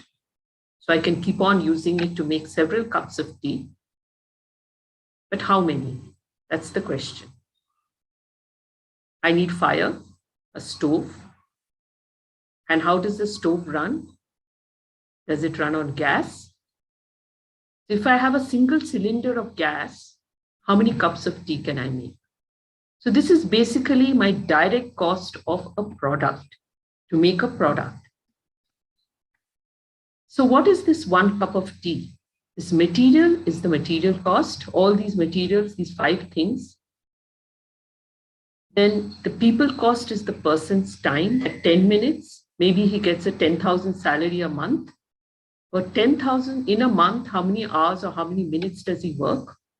So how much is the cost of 10 minutes of his time to make 1 cup of tea? The container, the strainer, we can keep on reusing these, as we said. So this is something which is referred to as a capital cost. And I will revisit this a little later. Coming to the gas cylinder, that is something I keep on using. It's a consumable and it's a direct cost, because this cost is also going to go up as and when my number of cups of tea increases. So if you look at all these costs, if 1 cup of tea becomes 100 cups of tea, all these costs will go on increasing, except of course the cost of the container and the strainer. That's why I have called it a capital cost, and I parked it now. I'm coming back to it later on. So then you list these costs for 1 cup of tea. So 1 cup of tea, sometimes it becomes very difficult to estimate that. How much is the cost of 10 minutes of a person's time? How much of gas am I using to make 1 cup of tea? But suppose I look at this on a weekly basis. In 1 week, I make 100 cups of tea and I finish off 1 gas cylinder. Or say I make 1,000 cups of tea in 1 month and I use 1 cylinder. Then is it easy to estimate? Maybe, right? So then when I get it for a month and I know how many cups I sold in a month or how many cups I created in a month, it becomes easy for me to come from that number to get 1 cup of tea, the cost of 1 cup of tea, right? So it's much easier if the number becomes bigger, and then I come back to the smaller single cup. Let's get into services. The services, again, let's look at a food delivery. Everybody orders from Swiggy, Zomato. It's easy to relate. So in food delivery, we don't have material. But here what is important is time. You order something. So what happens to the person? Say I'm the person who's running the food delivery business. Someone calls and orders something. It takes 10 minutes for a person to go to the restaurant to pick up the food. And maybe 5 minutes is wasted there waiting for it. And then another 10 minutes to deliver it to you. So in all, 25 minutes is what the person takes to complete 1 service delivery. But how does the person go? Does the person need a 2-wheeler? Maybe. So that's again a capital cost, which we'll revisit again later on. There's a fuel cost, petrol, diesel. The 2-wheeler will have maintenance. These are costs that will also be incurred. So can we list it now? Same way that we listed product, can we list service? Again, for 1 delivery, maybe a little difficult. 1 month's salary, how many minutes of time in 1 month to get it down to 10 minutes? Or the maintenance cost or the 2-wheeler cost may be difficult. But if I take it for a month and I know how many deliveries I made in a month, I can probably come back to the cost of 1 delivery. So this is why I'm giving you this example is you at this stage know whether your idea is a product or a service and how you will have to come to arriving at the cost of one product or a single service delivery. Now, after having said the direct cost, as I said, is as the volumes increase, the costs are also going to increase with it. This is what is directly proportional. But there are certain costs which doesn't increase exactly with the number that goes up with volume, but it will remain steady for a period and then it starts increasing. So what are these costs? Now, even if I'm having a tea business, I still need some other people. Like Usha spoke, you need people for marketing. People need to know that you exist. Visibility. You as the head of the organization, the CEO, needs to understand how to run the business. You have to be there. You have to have somebody who's going to manage all your money after the money comes in.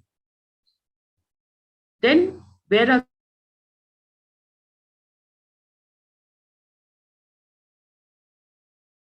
so the cost? There's a rent, there's the electricity, there's water, you have to clean it up, and multiple costs that come with an establishment. So those are costs that you have to incur. The best thing for these costs is to take it for 1 year. Then you have, so best is to take the whole indirect cost for a year, total indirect costs for a year, marketing costs, and then add capital cost. I'll just explain capital cost now. So capital cost, take the example of the two-wheeler. Say in year 1, you need 10 two-wheelers to run your service business. And let's say one two-wheeler costs 50,000 rupees. So in 1 year, you spend 5 lakhs on two-wheeler. But this 5 lakhs that you spend is going to last you for 5 years because that two-wheeler needs to be replaced only after 5 years. So the cost that you have to recover per year is 1 lakh over a 5-year period. So suppose you can sell or you can service 1 lakh units, then your capital cost per unit becomes only 1 rupee. Okay.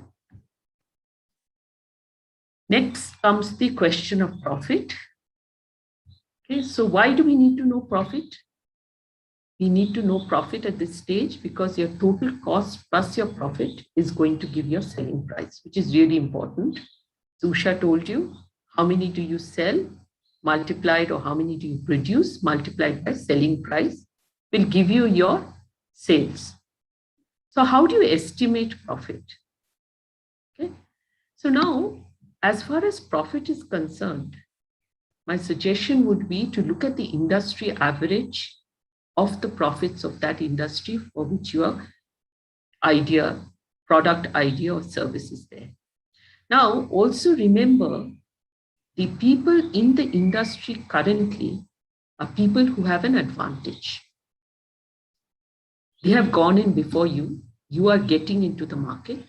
So you surely cannot get that kind of profits which they are getting. You are going to get much less. So your selling price has to be much less to enter the market, right?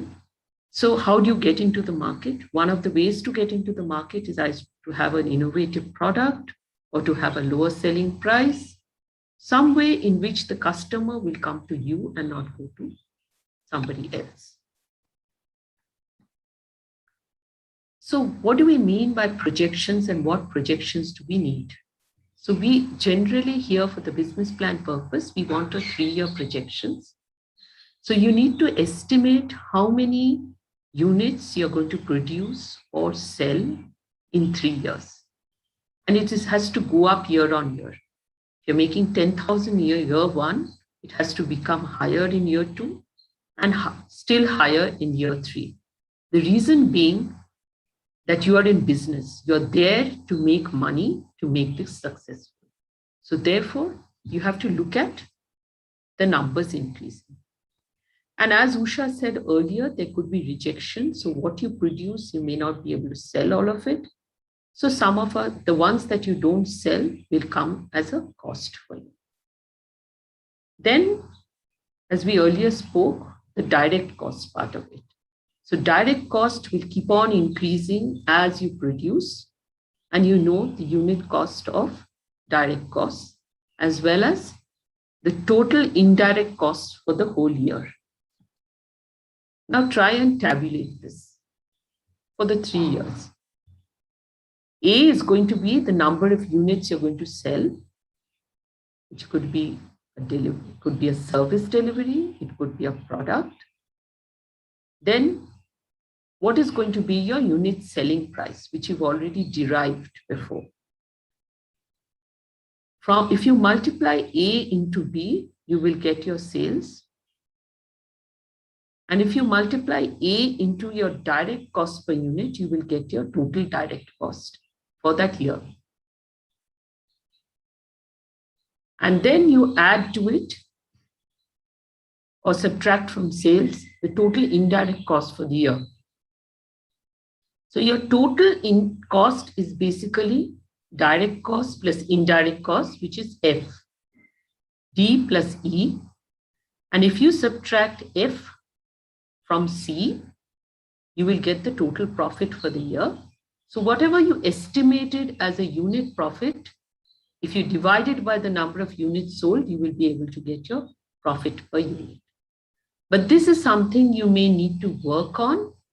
You will probably have to reduce it as you enter the market. Now, something which the earlier speakers have already spoken, I'm again emphasizing, that you don't show profits in the first year. It's difficult, but it's product to product and service to service. This profitability will change. Some get profits in year 2, year 3. Some it takes even longer. It will depend on your business idea when you're going to have profits. But don't try to, we have often watched that you want to try and definitely show a profit in year 1. You don't need to do that at all.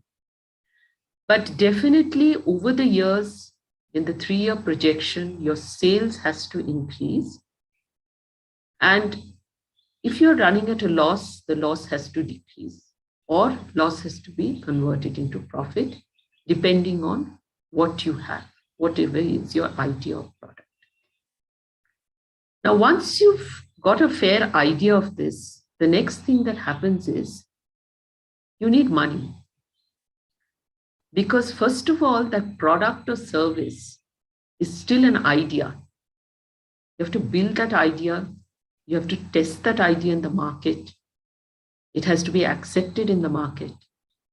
And only then after you market it, will you get customers. And it doesn't mean that if you get 2 customers, you're all set. No. It will take time. So before that happens and before your sales stabilize, which may take a long time, you still need to pay people. If it's a product, you still need to produce. So you need material costs. You need other costs. You may need the machines. You may need the 2-wheeler. You need computers, which is your capital cost. So you need money for all this, which of course in the next session, when we cover working capital, the other speaker will get into more details about this. Remember also that whatever you plan, in reality, timelines get pushed.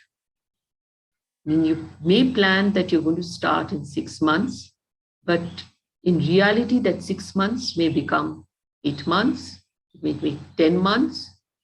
So if that happens, make sure that you have enough money till you start selling and getting money into your business.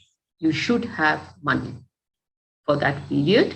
Estimate how much you will need.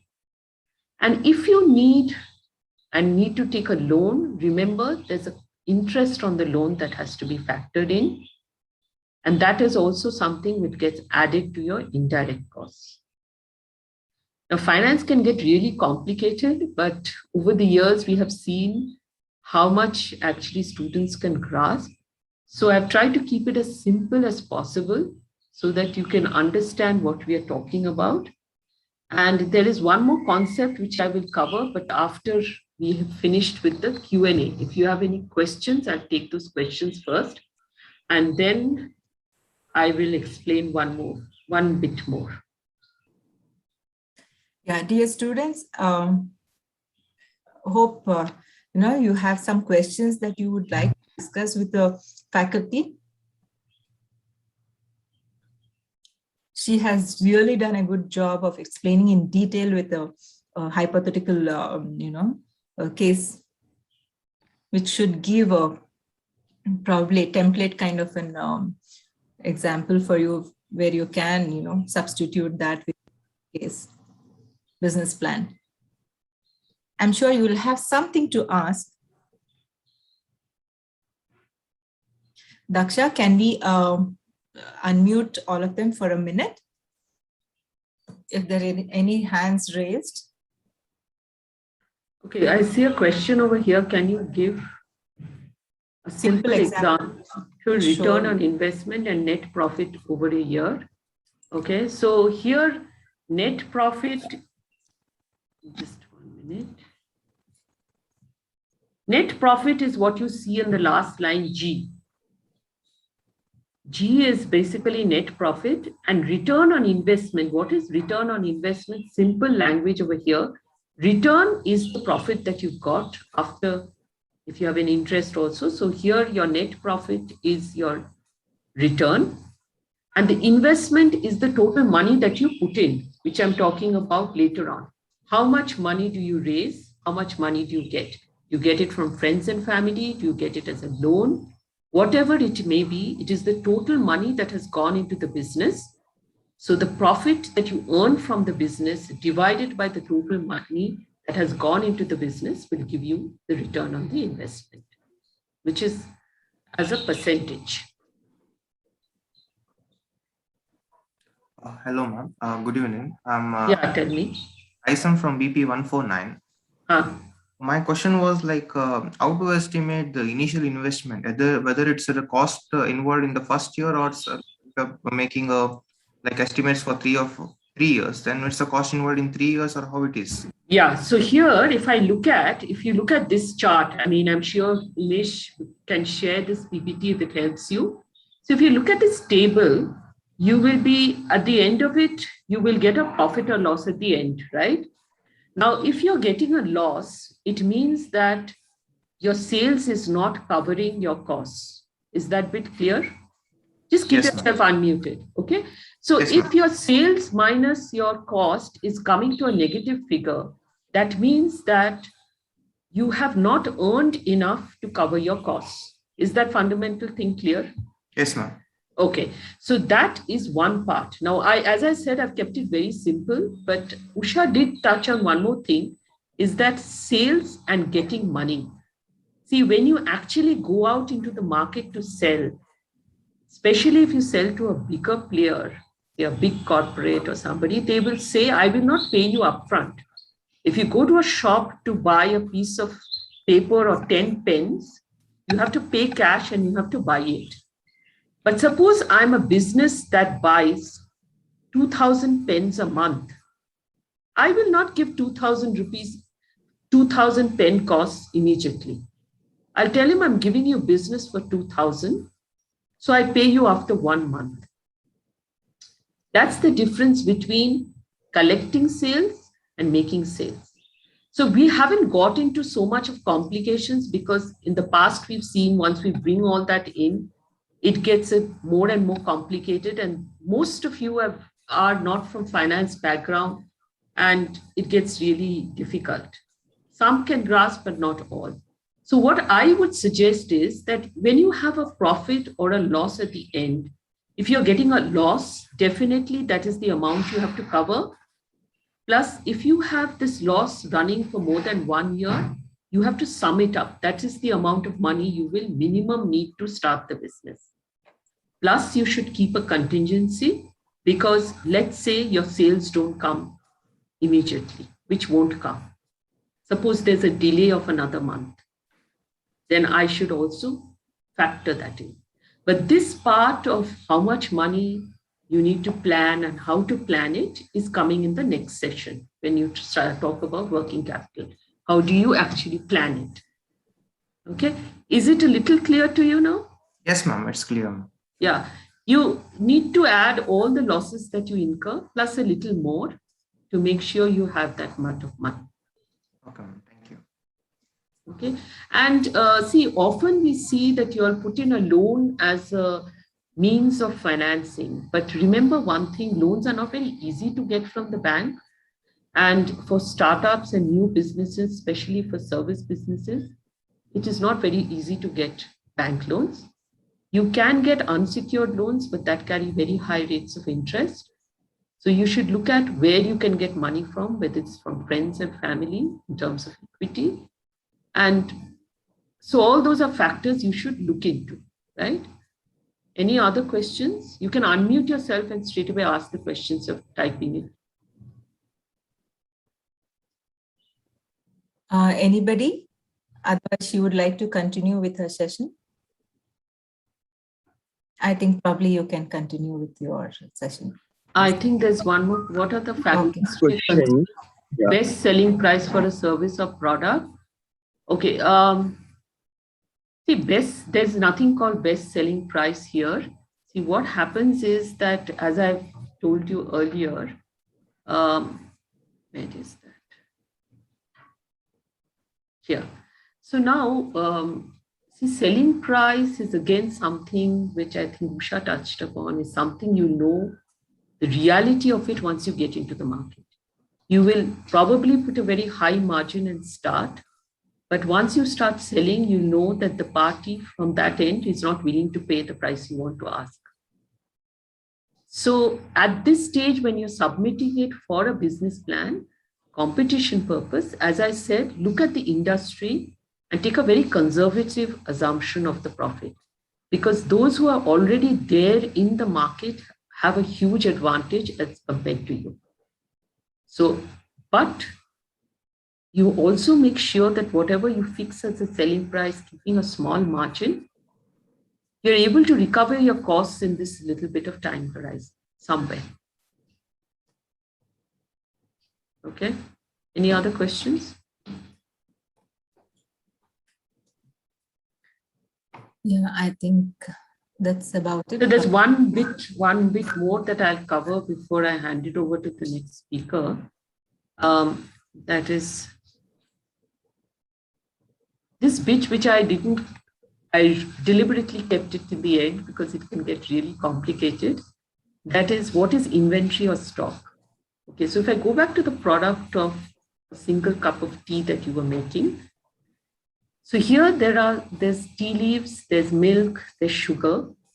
And if I have to make 1,000 cups of tea today and maybe 2,000 tomorrow, I should make sure that I have some amount of sugar, some amount of milk, tea leaves, such that I'm able to cater to my customers for the next 5 days, 10 days, 7 days, whatever it may be.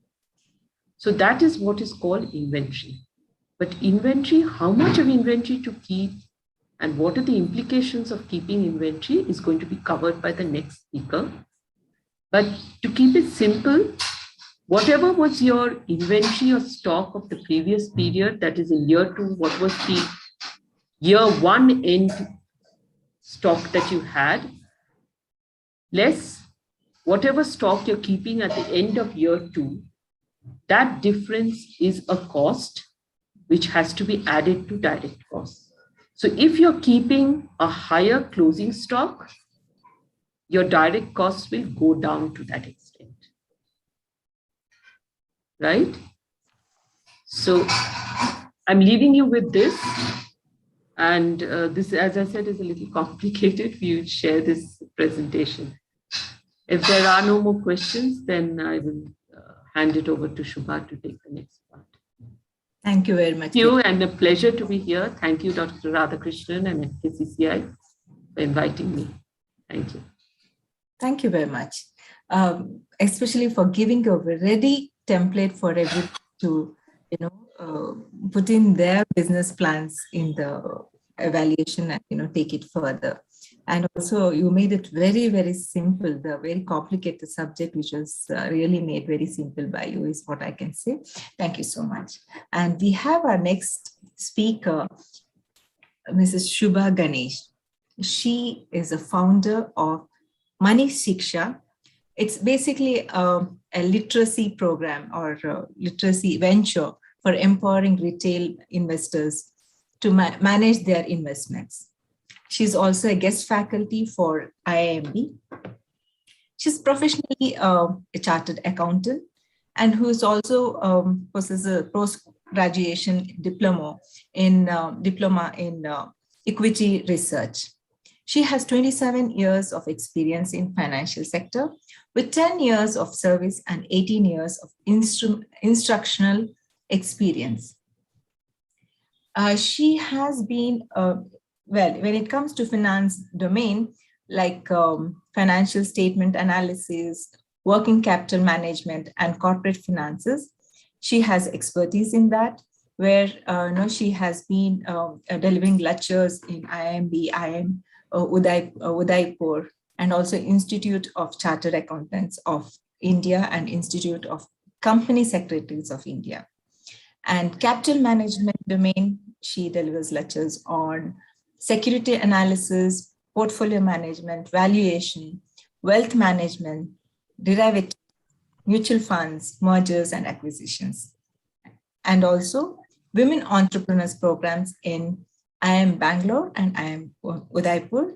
She's led a major role in that. Consultant, she has been a financial consultant who help people plan their, advising people and mentoring entrepreneurs, especially women in finance domain, guiding them in financial decision making. It's called Blue Lotus Strategies. She is a freelance columnist in Economic Times with over 500 articles written on investing, capital markets, and financial planning. Training and seminars, yes, she has experience and skills in developing curriculum to accommodate different learning styles and maximizing students' comprehension. Conducted various investor awareness workshops, training and seminars, and organized various conferences and financial awareness programs for women and other entrepreneurs. This is our speaker, Shubha Ganesh. Over to you, Shubha Ganesh. Please, Thank you. Thank you, I request Asita, you to deliver. Thank you, Asita, for a long introduction. And good evening to students and all members here. I would like to share my presentation.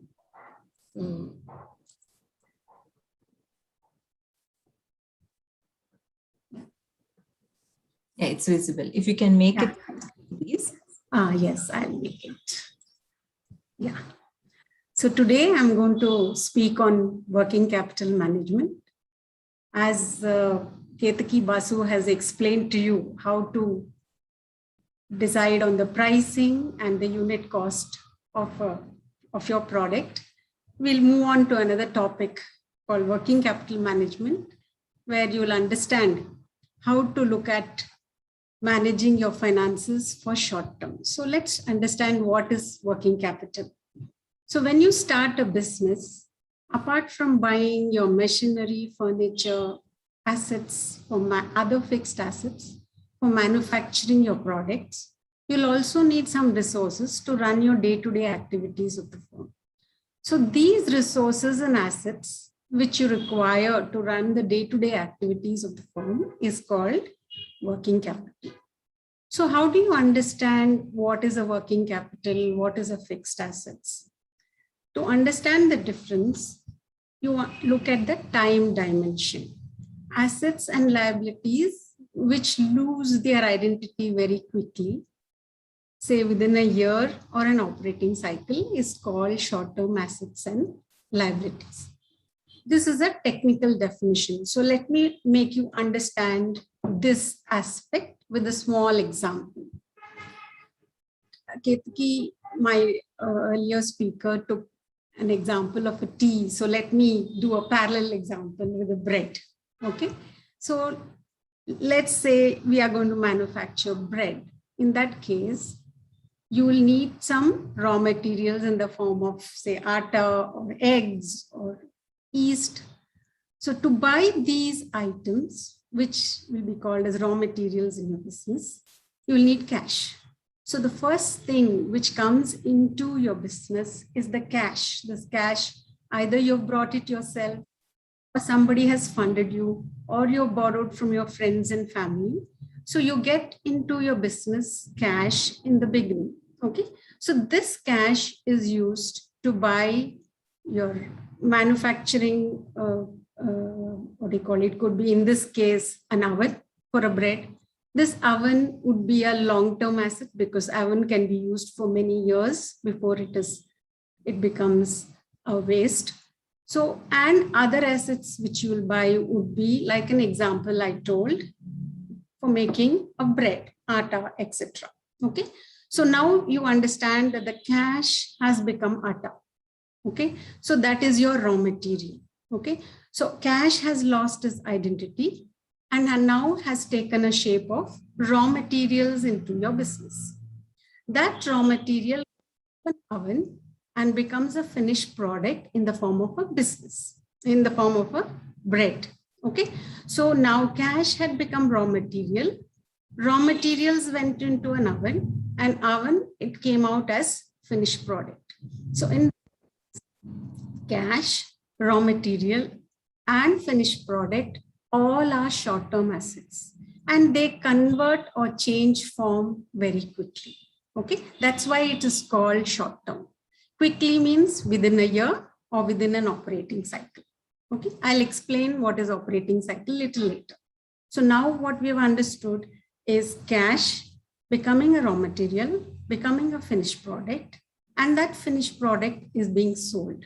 Okay, when we sell the finished product, it could be sold directly for cash, or the customer says, okay, I will pay you after a month. And that when a customer doesn't pay immediately and pays after a month, that becomes receivables, or it's also called sundry debtors. And when the customer pays, the sundry debtors, as we reflect in, as it's shown in the balance sheet, becomes cash. So this whole cycle from moving from cash and coming back to cash is called operating cycle in a business. Okay, so let me repeat. Cash became raw material became finished goods became receivables because your customer did not pay cash, and then it became cash again. Okay, now this cash will be used again to buy raw material all over again for the next cycle of manufacturing goods. Okay, so this aspect of operating cycle is a very important part of working capital management. So at this stage, we have understood that there are assets which last long, that's called long-term asset, and there are assets whose utility or identity is very short-term, and hence are called short-term assets and liabilities. Okay, so moving forward, what are the short-term assets which are also called as current assets? Like Ketki explained earlier in the presentation, it's inventories. Inventories consist of raw material, work in progress if your product is not manufactured immediately, and it's also finished goods. Like in the example we saw, it was atta, which was raw material. In case of the business of bread, there's no work in progress, and we have got a finished goods of bread. Now, when we buy inventory or when you buy all this material and keep in the business, it consumes cash. Remember, we pay cash to buy these materials. So if we require, if we stock a lot of material, then we are consuming a lot of cash, but we won't be any stoppage in the production, because the production will have or will continue because you had enough raw materials. But you have to balance between how much raw material you want to stock, and because the cost is involved in raw material. Remember, when you buy cash, when you have cash in the business, you would have either got it from loans. In that case, you have to pay interest cost, and that would increase the cost of manufacture of your product. Okay. So moving on to the second current asset, which is sundry debtors. As explained earlier, sundry debtors means people who have bought your product but have not paid for it yet. Okay. So these are reflected in the balance sheet as debtors. So they are going to pay you after some time. Okay. So this is an asset because they're going to pay you cash after some time. So the third aspect is loans and advances. Loans and advances are borrowings from your friends, family. Supposing you want more cash to run your business, then you will put in some money. Then you will probably borrow it from friends and family, and later on go to bank to borrow money, right? This is loans and advances which you have given, or advances which you're given to suppliers to get the money. Okay. There is supplier for whom you have to pay in advance to get the raw material. Then those are the advances which are reflected here. So finally, whatever cash or bank balances which are there is also called as a current asset. So let's move on to what is a current liabilities. These are liabilities which have to be paid to outsiders within a matter of 12 months. So these liabilities could be what you got as raw material from a supplier, but you didn't pay money. You said you, okay. So that liability becomes sundry creditors. This amount you probably paid to that supplier after some time. But as this time is usually negotiated between you and a supplier, he will tell you, okay, you can pay it after 10 days, 20 days. So the time period between the purchase of the material and the payment of the money, that amount is reflected in the balance sheet as creditors. Okay. Borrowings could be borrowings from banks for short term, borrowings from others. Like I explained earlier, it could be borrowings for friends and family. All these come under liabilities. Provisions would be if you have not paid salary to your staff, if you had not paid rent, if you're not paid income tax, all these have to be provided for, and they will reflect provisions in the balance sheet. Okay. So coming to what is working capital, then we have understood what are short-term assets. We have understood what are short-term liabilities. Okay. To repeat, short-term assets would be inventory, it would be cash, it could be account receivables, and it could be loans and advances in terms of somebody you have given loans and advances. Then current liabilities are paid, rent not paid, suppliers not paid, taxes not paid, which are payable within a matter of few months. These are current liabilities. So current assets minus current liabilities is called working capital. Okay. So this working capital can be represented in the form of cash, short-term debt, inventory, expenses, so on and so forth. This is the amount which you need to have in your business all the time. So let's move on to the next aspect of working capital management, which is the cash flow in the business. If you noticed with my example of bread, cash is always moving inside a business. You can look at it as a pipe or a flow of money, like how water is flowing in a pipe. Cash doesn't stay still. It takes various forms. Cash, when you do purchases, becomes inventory. Cash, when you buy but you don't pay money, becomes accounts payable. Then inventory becomes final product becomes sales. If you can't pay immediately, that becomes account receivable. So on. This cash is, you look at cash as something that is constantly moving in your business. So there is a continuous cash flow in a business. That cash inflows and cash outflows don't match. That's why you need working capital. Let's take an example. Supposing the day you produced, you're able to sell to the customer and get the cash immediately, then you don't need working capital. But you have to buy a product, keep it in your business, manufacture it, and then sell it. There is a mismatch between cash coming into your business and cash going out. It is uneven and uncertain. And all this happens in various stages inside a business. Okay. So when you understand the concept of operating cycle, when you understand this concept of cash flowing in your business, you come to know that you have to keep some amount in your organization as working capital. Okay. So how much do I need? How do I decide what is the working capital I need? The working capital requirement of any business depends on the nature of business. If I go back to my example of bread, or even say a restaurant, I can buy the vegetables and groceries in the morning. I can get the food ready within 2 hours, and a customer eats at say 8 p.m. My working capital cycle is just 3-4 hours. But if I'm manufacturing a school bag, then I have to buy the raw material of plastic sheets or so on. I have to manufacture it. It doesn't get manufactured in a day. It takes some time to manufacture it. And the product gets ready let's say in a week's time. So that is 1 week. Now, like many of you have given business plans, it is agricultural product, agricultural machinery. That would take maybe a few months to manufacture. So business which is in restaurant requires less capital, working capital, because that cycle, as I've explained, keeps moving on and on.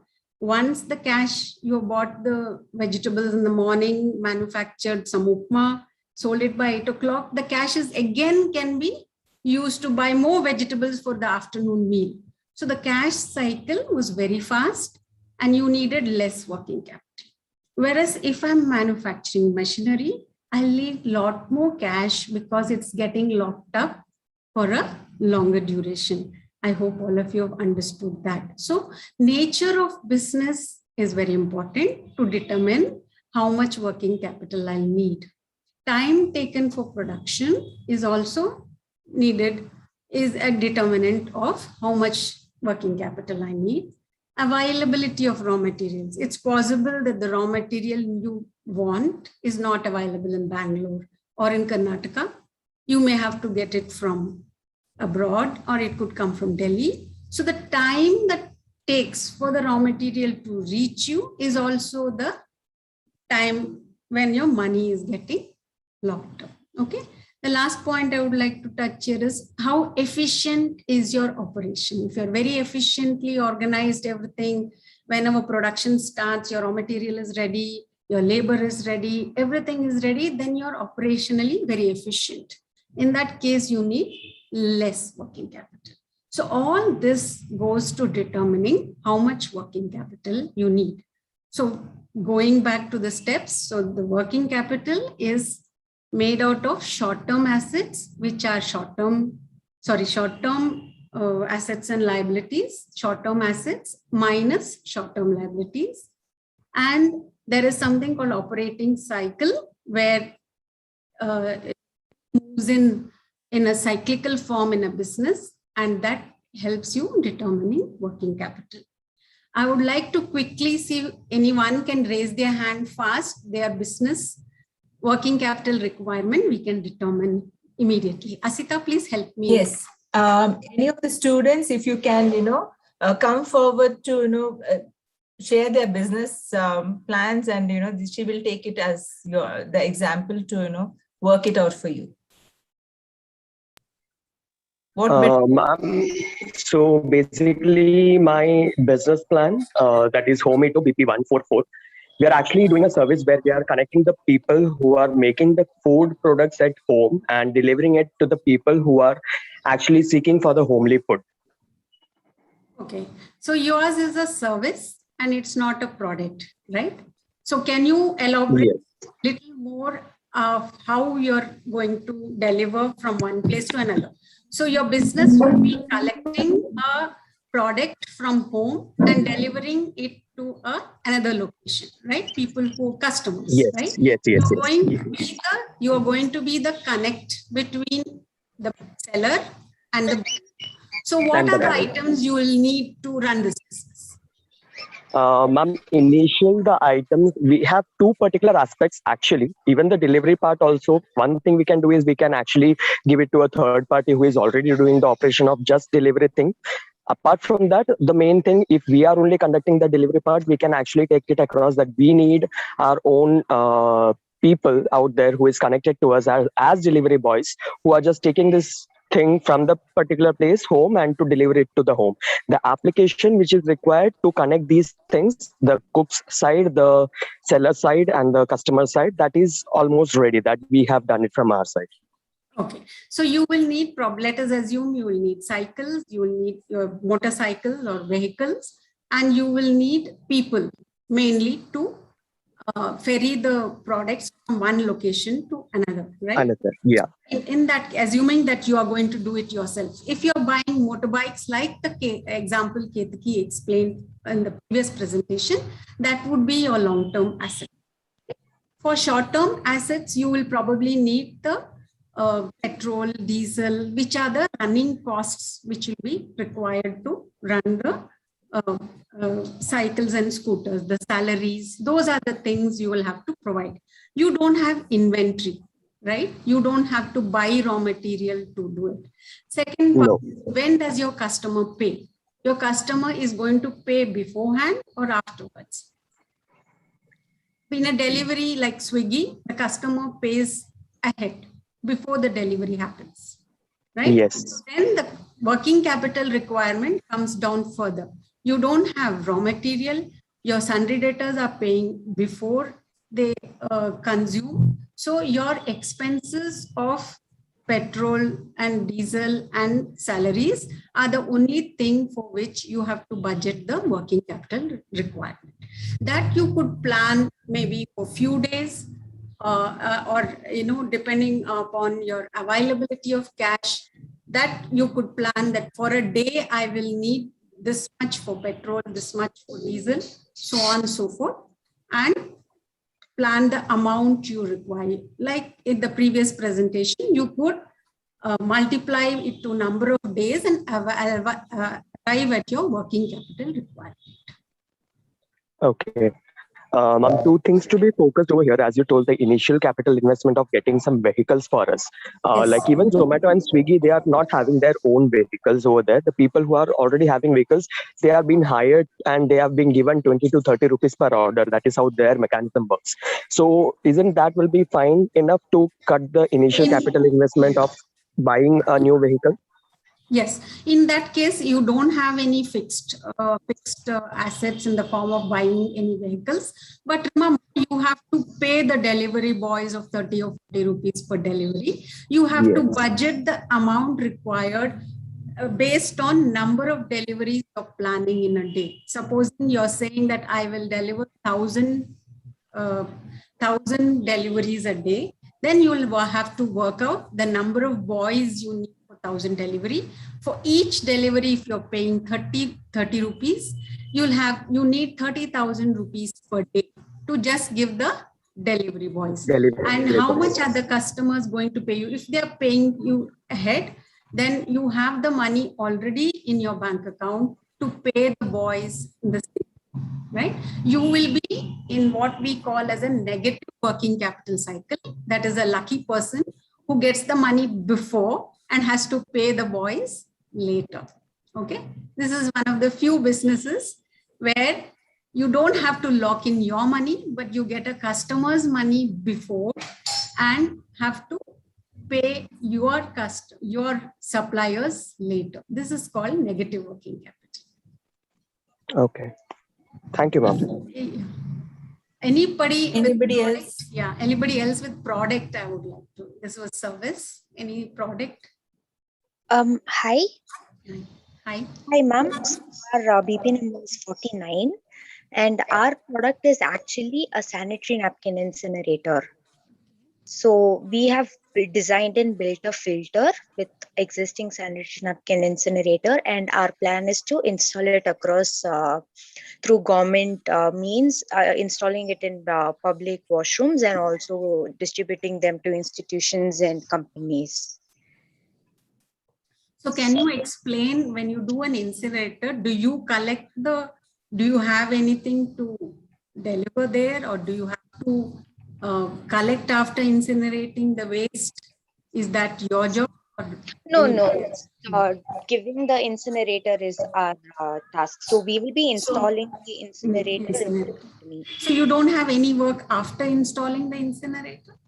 Not really. We are actually developing a new design. That's our future idea, where we are planning on installing this splitter, which will split the cotton and the plastic of our napkin in such a way that with further chemical processes, the cotton ash can be used as a fertilizer. But this is a design. But you will collect the cotton ash, right? Yes. This idea will be implemented further. So, and your incinerator which you install will be there in the washroom for a long time. It won't be one. Yes. It will be more than 1 year, right? Yes. So in that case, your incinerators, and you are buying the incinerator and installing it, right? So it is your cost. Yes. So then you have more of fixed cost other than working capital, because you'll have to buy all incinerators and install.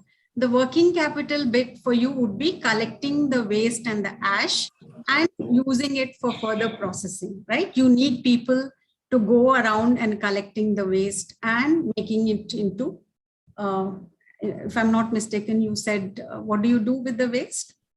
We make it into a fertilizer. Fertilizer, right? So the process of converting the incinerator waste into fertilizer is where you will need working capital. So for that, you will need humans to go and collect the waste and somebody to convert into fertilizer. And that fertilizer, probably you will be selling it for money. Ma'am, so actually our project in the incinerator, our design is to add a filter actually. So the existing incinerators, there are no filters that will filter out the gas chemicals which are coming out when we burn the napkin. So won't we have to have an inventory over there where we build? How often you have to change the filter? Based on that, do you change the filter every day? So again, this becomes a part of your working capital. That is the raw material which you need to have so that the filters are changed frequently. Okay, ma'am. Depends upon how often you're changing the filter. Is the filter changed every day, every week, every month? So if it is required to be changed within 1 year very often, then that is the working capital which you need to budget for. If it's part of your incinerator and it's going to last for a longer duration, then that is not working capital, right? Okay, ma'am. So let me just quickly wrap up. Thank you so much. Yeah, thank you. Okay, so these are the ways you determine the working capital. We have taken an example of a service and a product and try to determine that one. Yeah. How do you get working capital? You can try banks. They have bank credit, trade credit. There's something called factoring, where there are institutions which buys your sales ahead, and supposing your client doesn't pay you in advance, you can take it to a bank and get the money in the form of the process is called factoring. So these are the ways in which you can get money for sourcing working capital. Okay. So how do you keep your things simple? Every day you ask which bill, in case of receivables, how many customers did we bill today? How much did we actually collect? Remember, cash is a very important aspect of business. Without cash, you can't run a business. So the earlier you collect from your customers, the better it is. And so keeping a tab on whether you've billed your client very quickly, whether you're collecting your cash very quickly is an important aspect. Keep a tab on your cash outflows, keep a tab on your inventories, and keep a tab on your receivables every day. So as a business owner, as an entrepreneur, these 3 questions you should ask your staff or ask yourself every single day. This is the part of a efficient working capital management. So thank you very much. Any further Q&A? Thank you very much, Shubha Ganesh. Students, you have any queries, you are most welcome to ask. I don't see any questions typed in. You can unmute yourself, raise your hand. Yeah, good evening, ma'am. BP144 here, Setu. I just had one doubt. Whenever we are actually starting up with a business or a startup, is it really necessary to have that initial capital investment for a rental place or something? Because that adds up to your capital. You have to. See, when you're budgeting an initial capital in your business, you have to budget for your fixed assets like I've explained, and you have to budget for working capital. Working capital, you will budget for 3 months, 6 months, or how much ever time you will have to buy the inventories and stock it. And you will assume many of your customers will not pay immediately. So based on your working capital cycle, you will have to budget for your lease rental, which you're talking about. Say 6 months lease, you will put it into your requirement in the beginning itself. Okay, sure. Thank you, ma'am. Anybody else?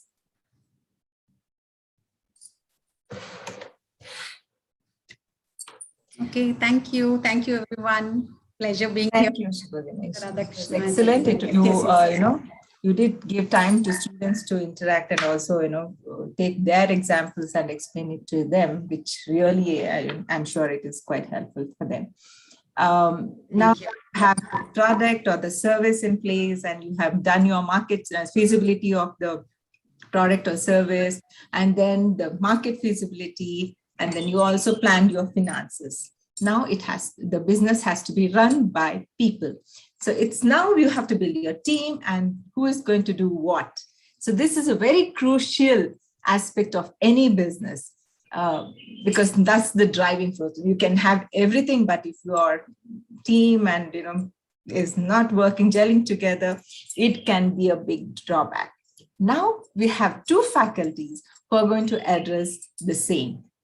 To start, we have Jayaprakash Nagatihalli sir, who is the chairperson for all this workshop series and who has curated everything for us. And he's going to talk about the team and responsibilities today. A brief introduction about him. He's a motivational guru, trainer, mentor, author, TV host, social media influencer. He's a multifaceted personality. He's trained more than 5 lakh people, which I've been repeatedly saying every time I have been introducing him. And he has mentored and helped ordinary people become extraordinary. And he has, interacted with more than 2,000 achievers in his TV shows and radio shows, where he has earned so much life skills, entrepreneurship skills, and he has exactly earned so much knowledge from all these successful people. That itself is it's an amazing achievement, and we are going to hear from him talk about his exposure to talk about the learnings that he have earned from these people, and he's going to share that. He's already shared that through his books and so many life skill videos and audios, and you can actually Google him and also YouTube's, and then know more about him. He also runs this Transformation Unlimited. It's a news series or the new organization that he's formed to develop people into confident people who can carry on build their dreams and be successful in life. Because confidence and commitment is the most important to achieve anything in life, is what I would like to say. And he has his own series of accolades that he's earned, that is Guru Puraskar, Trainer Award, Ambedkar Ratna Award, Manava Seva Award, Excellence Award, Best District Youth Award, MG Rangaranta Award, Motivational Guru Award, Sadhaka Ratna Award, Chanakya, Super Achiever Award, We Can Kannada Rajyotsava Award, from various prestigious organizations. He is actively involved in online and offline programs and workshops through Transformation Unlimited, and he also conducts some 3 months online certification courses and things like that. I would like to welcome our workshop series chairman, Jayaprakash Nagatihali sir, to take over. Thank you. Thank you, Asita, for your wonderful introduction. Beautiful evening to one and all. First of all, I want to thank all the faculty who have presented today, as well as all the 4 knowledge workshops, along with moderators headed by Asita and all the other people who have involved in this. And I want to thank the bigger team, Manthan team, the whole of Manthan team, and the another team, the biggest team of FKCCI. Okay, the FKCCI, if you just observe the number of activities, number of programs, number of projects, it's a greater, bigger team. Friends, yes, I started this introduction just because if we mind it, we can do it. Together, everyone achieves more. Yes, we knew this. So for that, we have to just shell our differences, and we have to unite together to do a bigger project. We have to understand the strengths of the people who are involved in the team. Yes, of course, a team is many hands and one mind.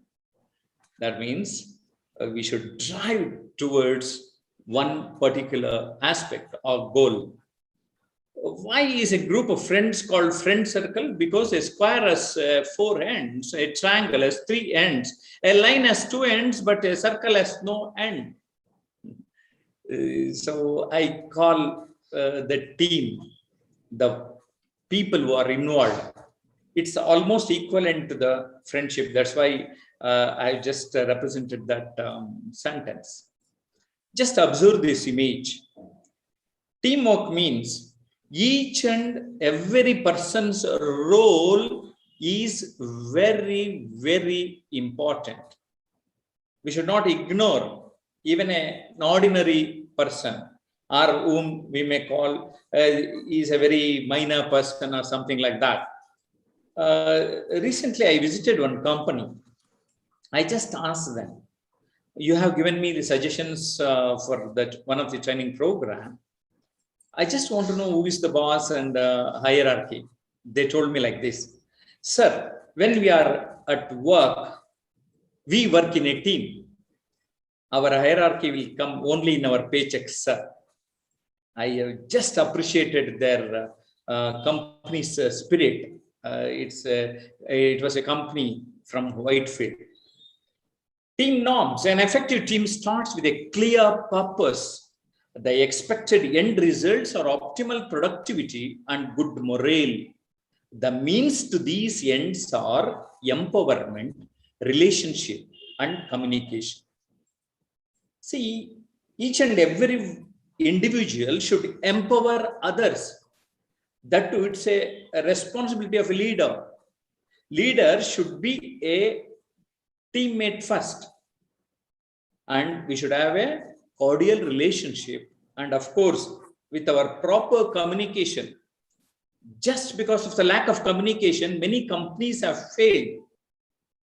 Benefits of being in a team, you will never hear the words, it is not my job in an organization committed to teamwork.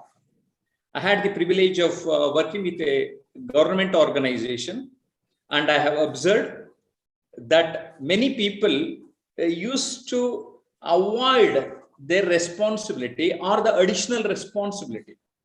I trained few people in the private organization, corporate sector, and NGOs. So I had the experience how team used to play their roles over there. Confidence through teamwork. See, we'll get a lot of confidence when we are working in a team. And definitely we are going to realize one's own potentiality. Self-boundary stretching by moving out of comfort zone. See, you should remember always that no one is the comfort zone has achieved anything in this world. They have come out of the comfort zone and they have crossed through the fear zone and they have entered the learning zone and then they got the success. Okay. So you have to come out from the comfort zone. Learning invaluable lessons in trust and responsibility. A team is not a group of people who work together. A team is a group of people who trust each other. That means trust plays a very, very important role. Being in a caring and respectful environment. See, everyone would like to have this type of environment, isn't it? Environment is not just created by the building, okay, or the aura over there. Actually, environment will be created through the people who are working there. So it also helps for us. It is a journey of self-discovery. Being a personality transformational mentor, I have observed that many people doesn't know their worth. They have not realized their individual potentiality, their capability, their knowledge, their hidden talents. So for self-discovery, the teammates may help us. Characteristics of performing teams. They should have purpose, mission, vision, and goals, of course. And it empowers the team members. It motivates. Motivation is very, very important. And while we are doing the roles, there will be a clear understanding. So I have a quote for this. Role clarity leads to goal clarity. A framework, a team bond, and being together and optimizing the outcome is what is required from teams.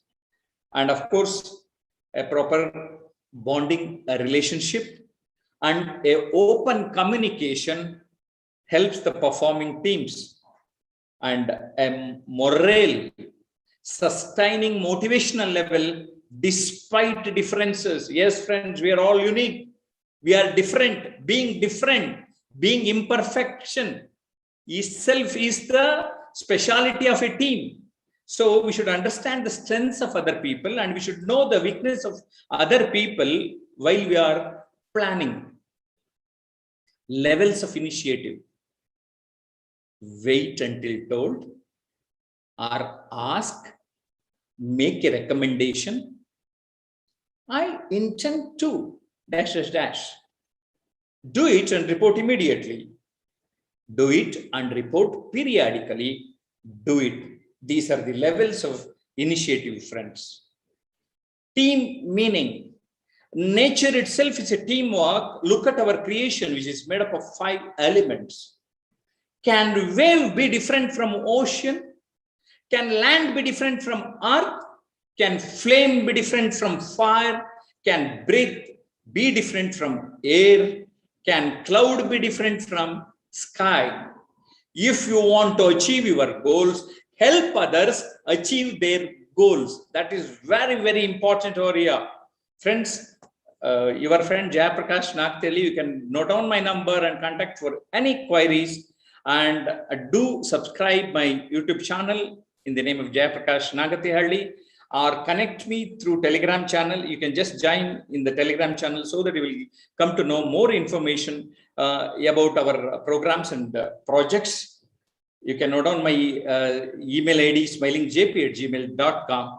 And I just utilize a few minutes because we are running out of time and our friend Venkat Sham is going to speak for a few more minutes. And I wish all the participants all the best for your September 3rd and 4th program. Okay, I think these 4 workshops have helped you a lot. How do you feel?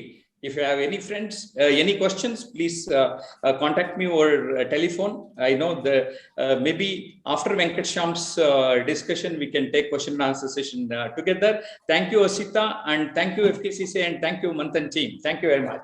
Thank you, participants.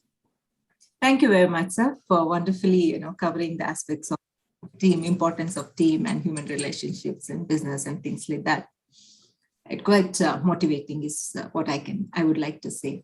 We have with us Venkat Shyam BV, who is going to talk about the importance of team members, building the team and the skill sets that's required and other things.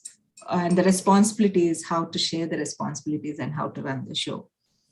He comes with a vast experience, industry experience. I would like to start by saying he's the 4th generation automobile engineer, all by passion, education, training, and profession. Alumnus of IIMB with entrepreneurship as a key area of interest. And lives, breathes, eats because of biking, is a hardcore biker, is what he would like to call himself as.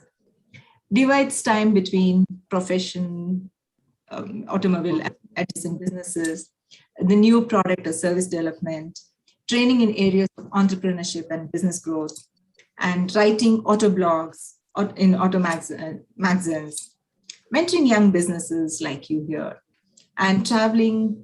Yes, he's a biker, you know that, riding, driving, and photography. He's on board of various companies and non-profit organizations. That's Venkat Shyam. And here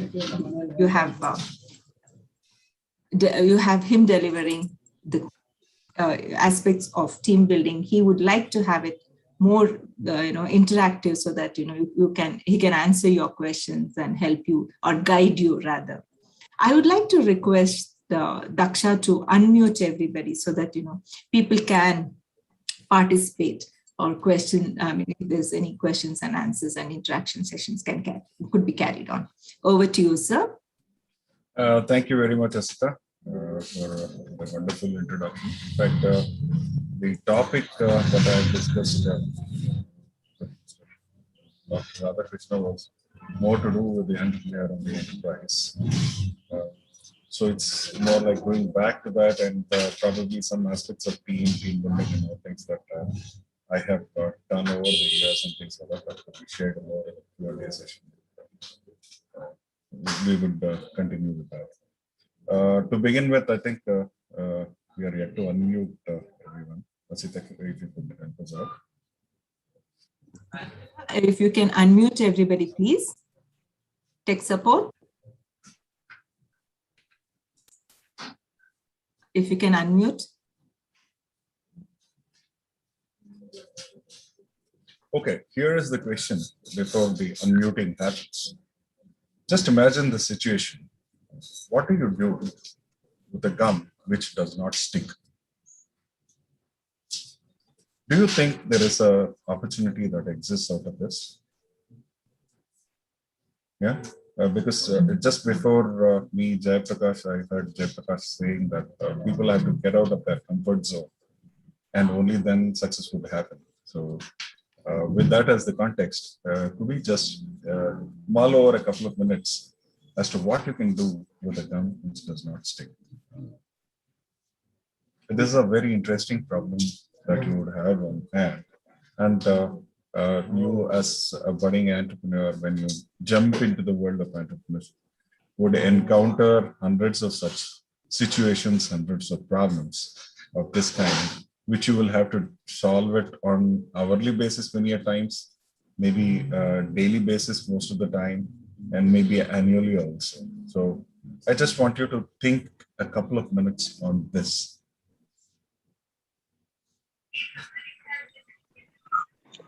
So you want us to answer on this, right? Yes. Yes. Specifically, if you have something like a gum and that is not able to stick, its main purpose is not being served, but still in a creative way, we can actually use different molds or something where we can put this liquid, which some or the other way, after some time, it would be forming that particular shape that can be creatively used for any designer purpose or something like that. Agree. As an entrepreneur, do you think there's an opportunity for this? Anyone else in the system who could unmute themselves and have a word or something like that?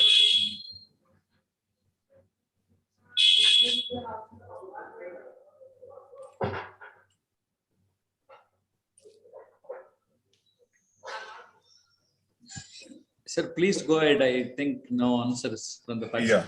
Yeah, okay. So I'll just go with this. You know, this is a very tricky problem, which is also a sticky problem, right? And what if I tell you that this gum has created the world's most profitable product ever since it was introduced in the 1960s? Chewing gum. It could be that. And I'll tell you this also. This is a problem. When it was a gum which was not sticking, it was a problem. But it went on to solve a lot of problems. And I'm sure no corporate office is without that. I'm 100% there is every possibility that as students, you would be using this probably on a weekly basis, in your textbooks, notebooks, and things like that. Can you imagine? Eraser? Eraser basically is a product from the gum, but it's not a gum. Okay. Rubber is gummy, but it's not sticky. It's kind of memory test if you have attended his session.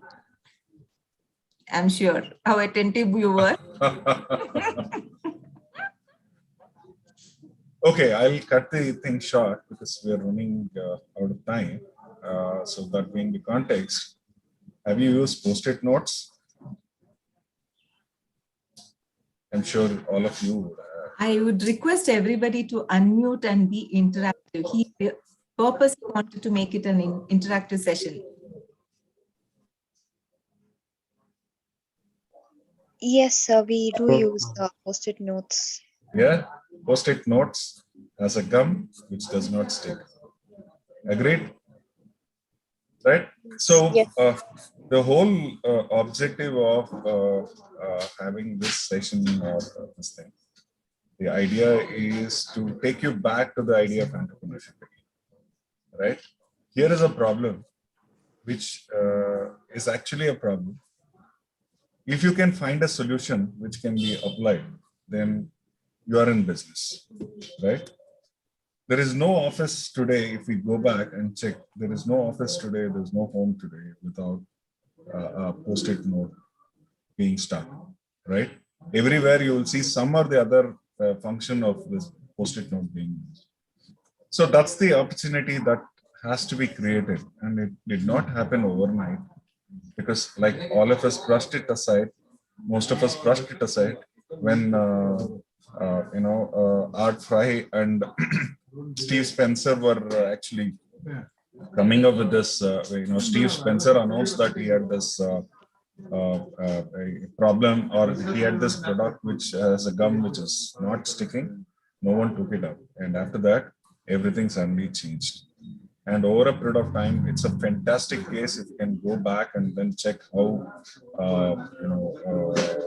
these characters actually went out to make Post-it a most important product in every office. You would have understood how they have taken marketing step by step and then converted the entire thing. And this, in fact, was a team effort. It was not an individual's effort, but it was a team's effort. So let's accept this and then move on. Now, let's understand who's an entrepreneur. We just had the problem.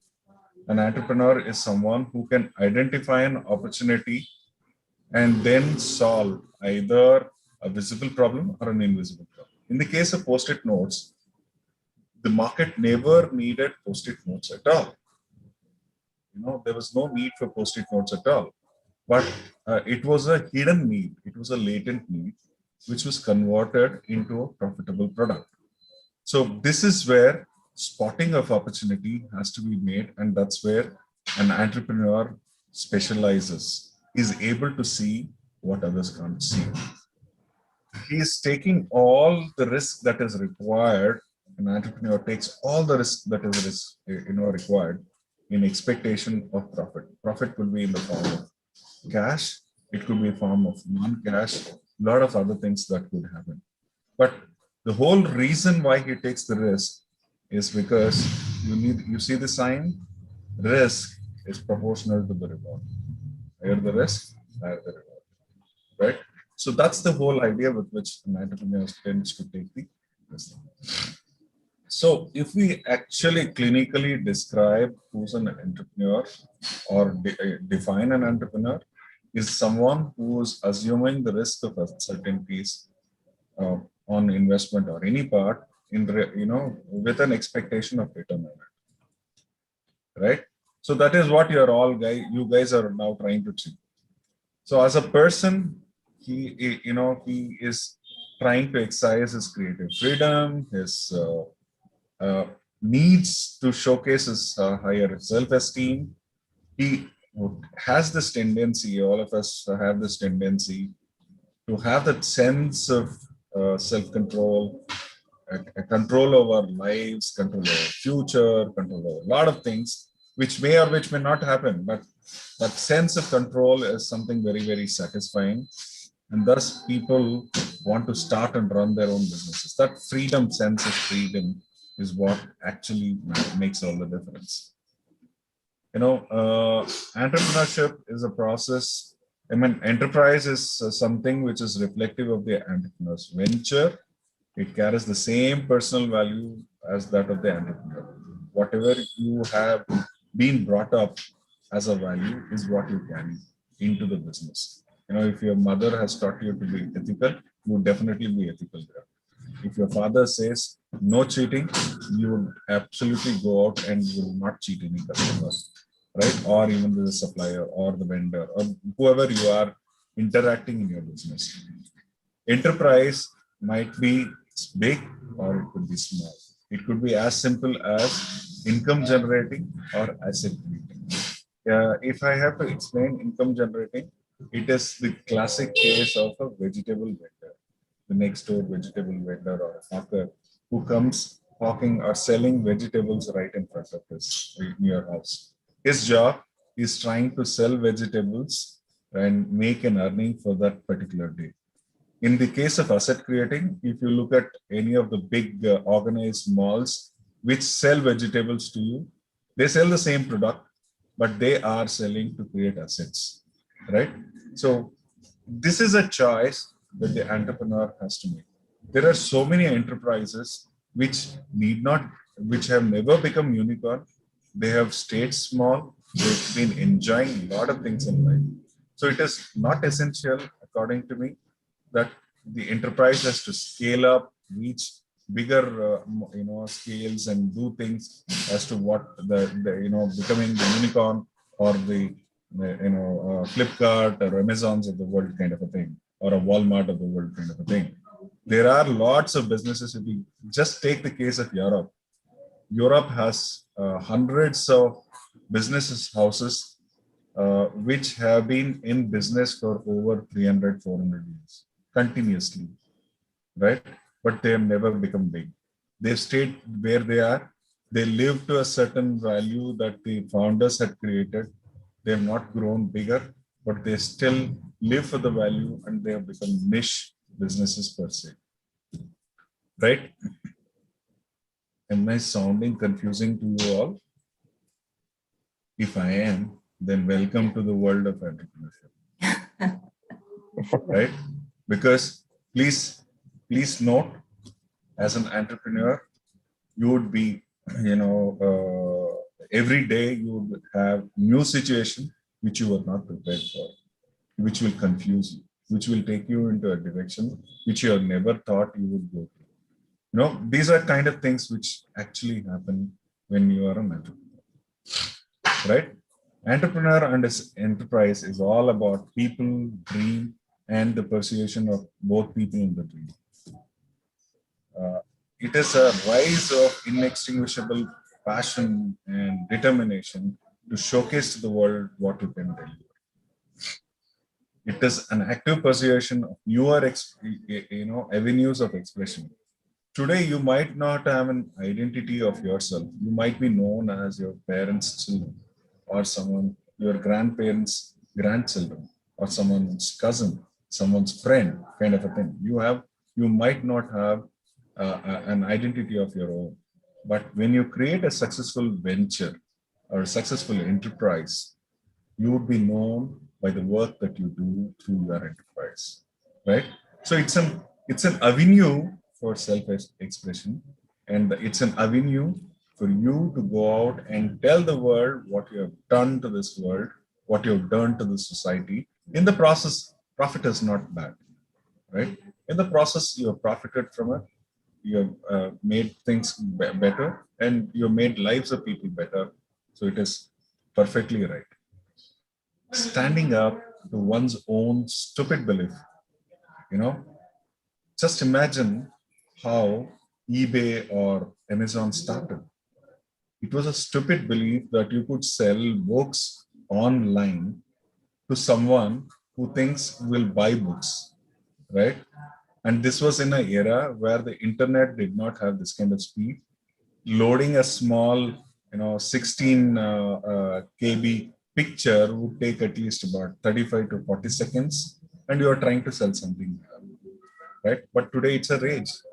So the belief that it could be done, come what may, transform the world the way it is. A journey which can be measured, which cannot be measured by fame and fortune, by the achievements of the work that you do. It takes risk to make a point. You are taking a risk to make a point, saying that, look, I stand for this kind of business. Confidence to stand up and challenge the unexpected. Please remember, in business, everything will not go as per plan, right? It is not just the entire alphabets that you have as plans. You might have to have permutation and combination, include numbers into it, maybe a plan A1, A2, A3, A4, B1, B2, B3, B4 kind of an equation that you will have to create, and then encounter the unexpected challenges that businesses throw at you every day. In short, it's a distinct, unusual, growing tribal breed. Entrepreneurs are a tribal breed, right? Each entrepreneur brings something unique to the table. He is trying to disrupt whatever is the current status quo in the area that they are actually operating in, right? Just remember, how many attempts did Thomas Alva Edison take before, he failed, before he perfected the bulb, electric bulb, right? Remember one simple line, that success is the ability to move from one failure to another without losing your enthusiasm. You should never lose your enthusiasm. I think I have busted in about 7 ventures before finding another one, right? The current one is a decade old. Prior to that, I busted about 7 ventures. Nothing wrong about it, right? Business is all about risk, as I said. When you laugh, you risk becoming a fool. When you weep, you look very sentimental, right? To reach out to another, you are risking yourself as your true self to others.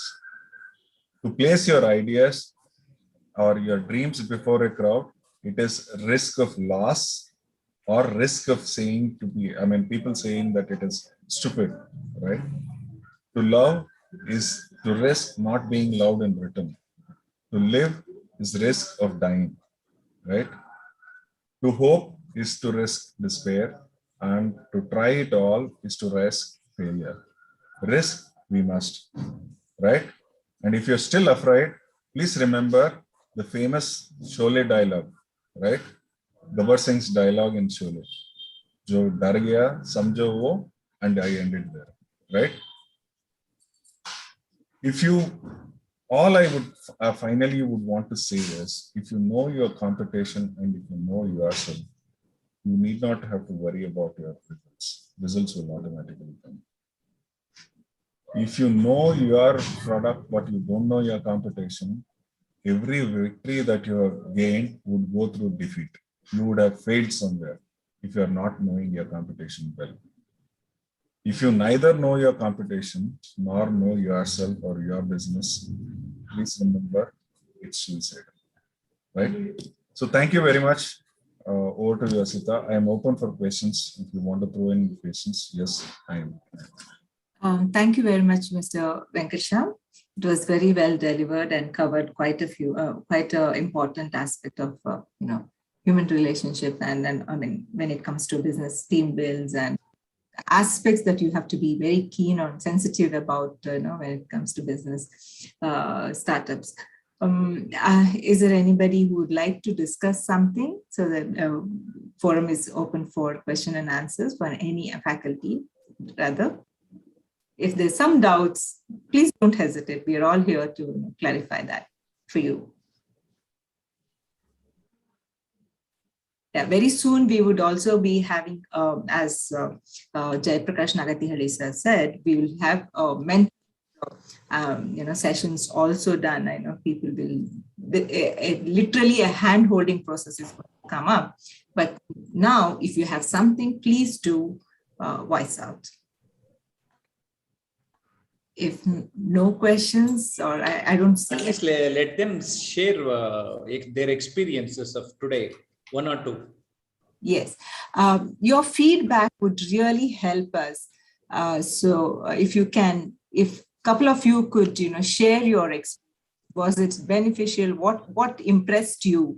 The areas of improvement that we can look into, so that, next year, we can always be much better, because this is the first year in Manthan history.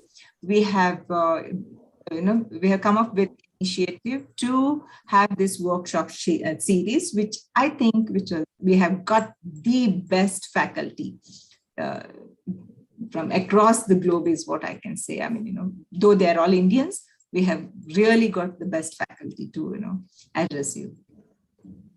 Yes, we would like to hear from you too. Good evening, ma'am. So the knowledge workshops has actually helped us a lot, and this was almost the second time I'm participating in such an event.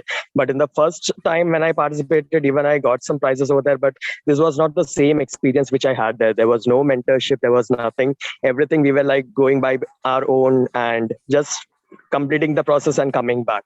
But here we actually got to learn a lot. Today, being into the finals, at least I'm not having that particular worry that I'm going to win or not and all, because as many of them told that 21, being into that 21, I have already got a lot of guidelines, a lot of guidance to actually start a startup. If not today, might be tomorrow.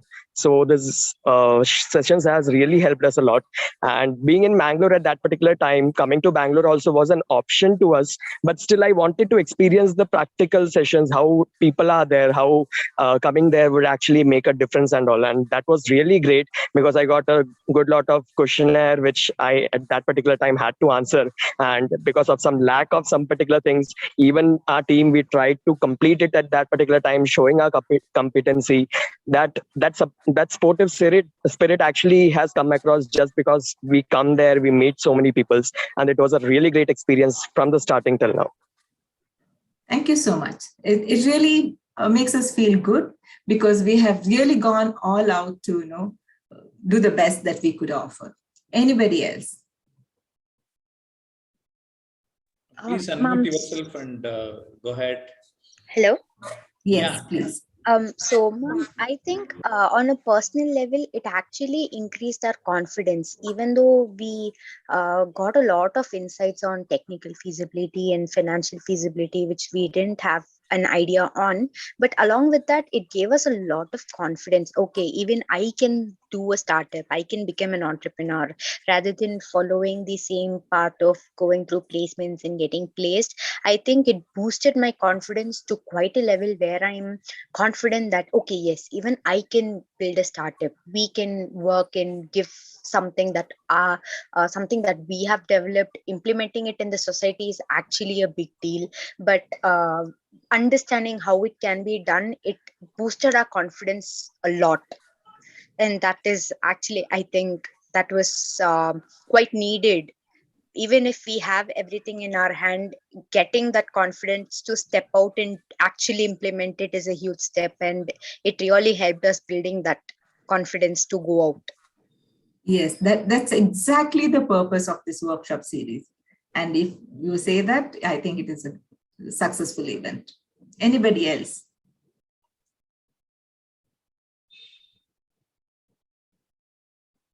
Or maybe any areas that can be improved. Any suggestions? We are open for it.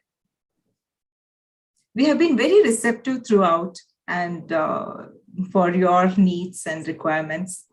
And this is also something that we would like to be open for.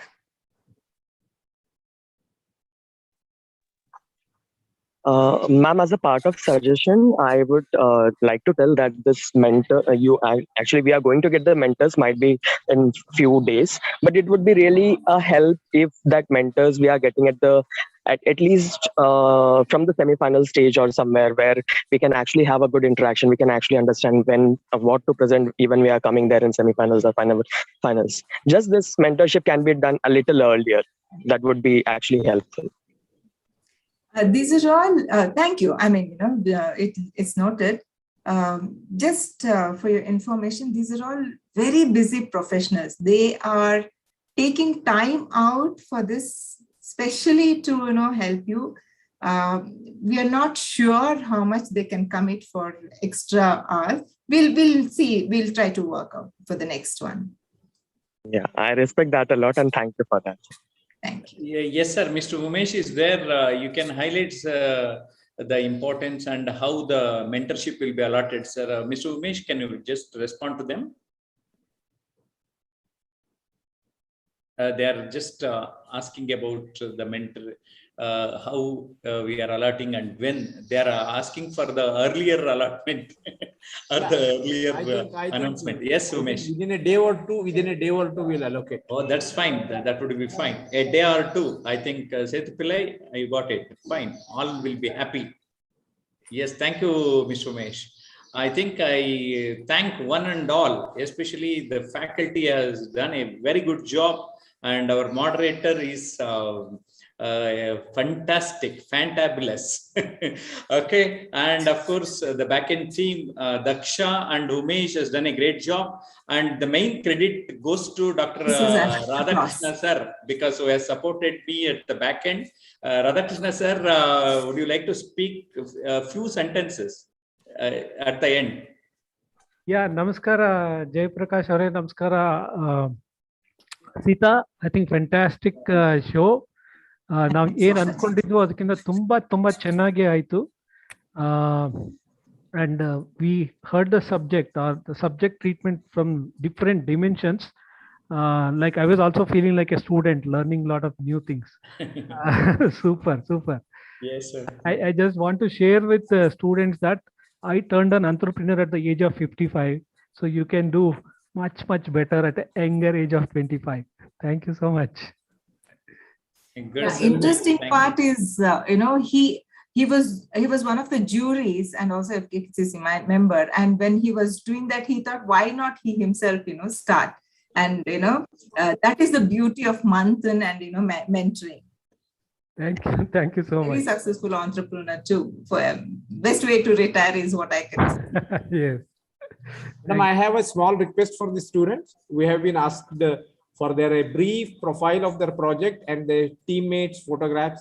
If they could send it at the earliest, even by today evening also, if they send it, it will be very helpful to us. It will get published in the proposed souvenir. Don't you want to see yourself in the souvenir, which is going to be chopped and it's going to be documented ever. This is such a golden opportunity to be featured in, Manthan's souvenir, isn't it? So do draft a brief or a synopsis of your business plan, and then the pictures of the team, and please send it to Mr. Umesh at the earliest. Over to you, sir. Jaiprakash, sir. Someone has asked what's the last date for this. Mr. Umesh, you can just respond to this in the chat box. What will be the last date to send for synopsis of BP? Yes, Umesh, sir. Told it is at the earliest. At the earliest. Okay. Now let's give a date. Just 1 or 2 days. Umesh, sir, we need to give a date, otherwise it doesn't. That's what Dr. Radhakrishna told, that 1 or 2 days. 7 by 5 p.m. If they could send it, it will be great helpful to us. Yes. Because the design of the souvenir has to be done. Need to be executed. Yes, thank you, Umesh and team also. At the back end, you people have helped us a lot. Yes. And thanks, Daksha, for this. As the chairman of the Knowledge Workshop Committee, I have done I think many responsibility have been taken by others, like Dr. Radhakrishna, Rasita, or Madam Usha Madam and all. You only defined the definition of team. So we have just done that job. So that's why I think you have given me the responsibility to speak about that team. That's why I started with that only, sir. Yes. Good, so, sir. So good to hear this. Thank you. Yeah, Daksha, thank you very much for your communication. Thank you. Okay. Yes. So thank you one and all. Over to Asita for final wordings. Yeah, thank you everybody. Thank you students for turning up, and also first of all taking an initiative to present your business plan. You initially probably you would have most of you would have just done, okay, let me try. Some were serious, some were okay, so let me see kind of a thing. And out of 197 business plans, you are the guys. 21 is a good auspicious number who are the finalists for the Manthan-2021. So I would like to start with conclude the workshop series with the big applause and congratulating all of you on this amazing efforts and progress that you have done, which is a big effort. We actually feel, I mean, each one of us here, the faculty or the jury, everyone, we feel our time was worth it. When we see you doing well in the coming days or the years, we would like to, that's a good feeling that looking for. All that we are doing is only for that. I mean, we want to help our country, fellow being youngsters grow up to become good entrepreneurs, where provide a lot of employment, and economy does well and the country does well and India rocks. And excellent initiative by FKCCI coming up with Manthan business plan presentation for a great opportunity for the students, and Manthan team starting from the chairman to co-chairman and all the juries, and we have this been repeatedly saying the workshop team headed by Jaiprakash Nagatiyali sir, and also all the faculties and juries who have come from various organizations and business backgrounds, and even academic backgrounds. We would really thank you. Nandu ಒಂದು ವಿಷ್ ಇದೆ. ಇಲ್ಲಿ ನಾನು ಸುಮಾರು ಜನನ್ನ ದೂರದರ್ಶನಕ್ಕೆ interview ಮಾಡಿದ್ದೀನಿ. ಅವರು ಏನ್ ಹೇಳ್ತಾರೆ ಅಂದ್ರೆ ನನ್ನ ಲೈಫ್ ಅಲ್ಲಿ ಈಗ ಆಗೋದಕ್ಕೆ ಈ ತರದ ಏನೋ ಒಂದು ಟರ್ನಿಂಗ್ ಪಾಯಿಂಟ್ ಅಂತ ಹೇಳ್ತಾರೆ. ಇಲ್ಲಿ ಇವತ್ತು ಬಂದಿರೋರೆಲ್ಲ ಮುಂದೊಂದು ದಿನ ಇಂಟರ್ವ್ಯೂ ಯಾರೋ ನನ್ನಂತವ್ರು ಮಾಡ್ಬೇಕಾದ್ರೆ ಅವರು ಹೇಳಬೇಕು, Manthan is our turning point in our life. That is my wish today. Thank you. Absolutely. That's the goal. That's the bottom line. We have heard it from earlier Manthan finalists. The same thing we have already heard. It's Good. turning point. Yeah. Yes, we want all 21 of you, 21 teams to, say the same. And also probably, many others could not qualify for this. Immense training has happened and hand-holding has happened. And we would like to see that happen. And once again, thank you, everybody. And thanks for this opportunity, sir. And I really enjoyed this, doing this. And all the very best to you participants. Thank you so much. Okay, good. Fine. Let's close the meeting.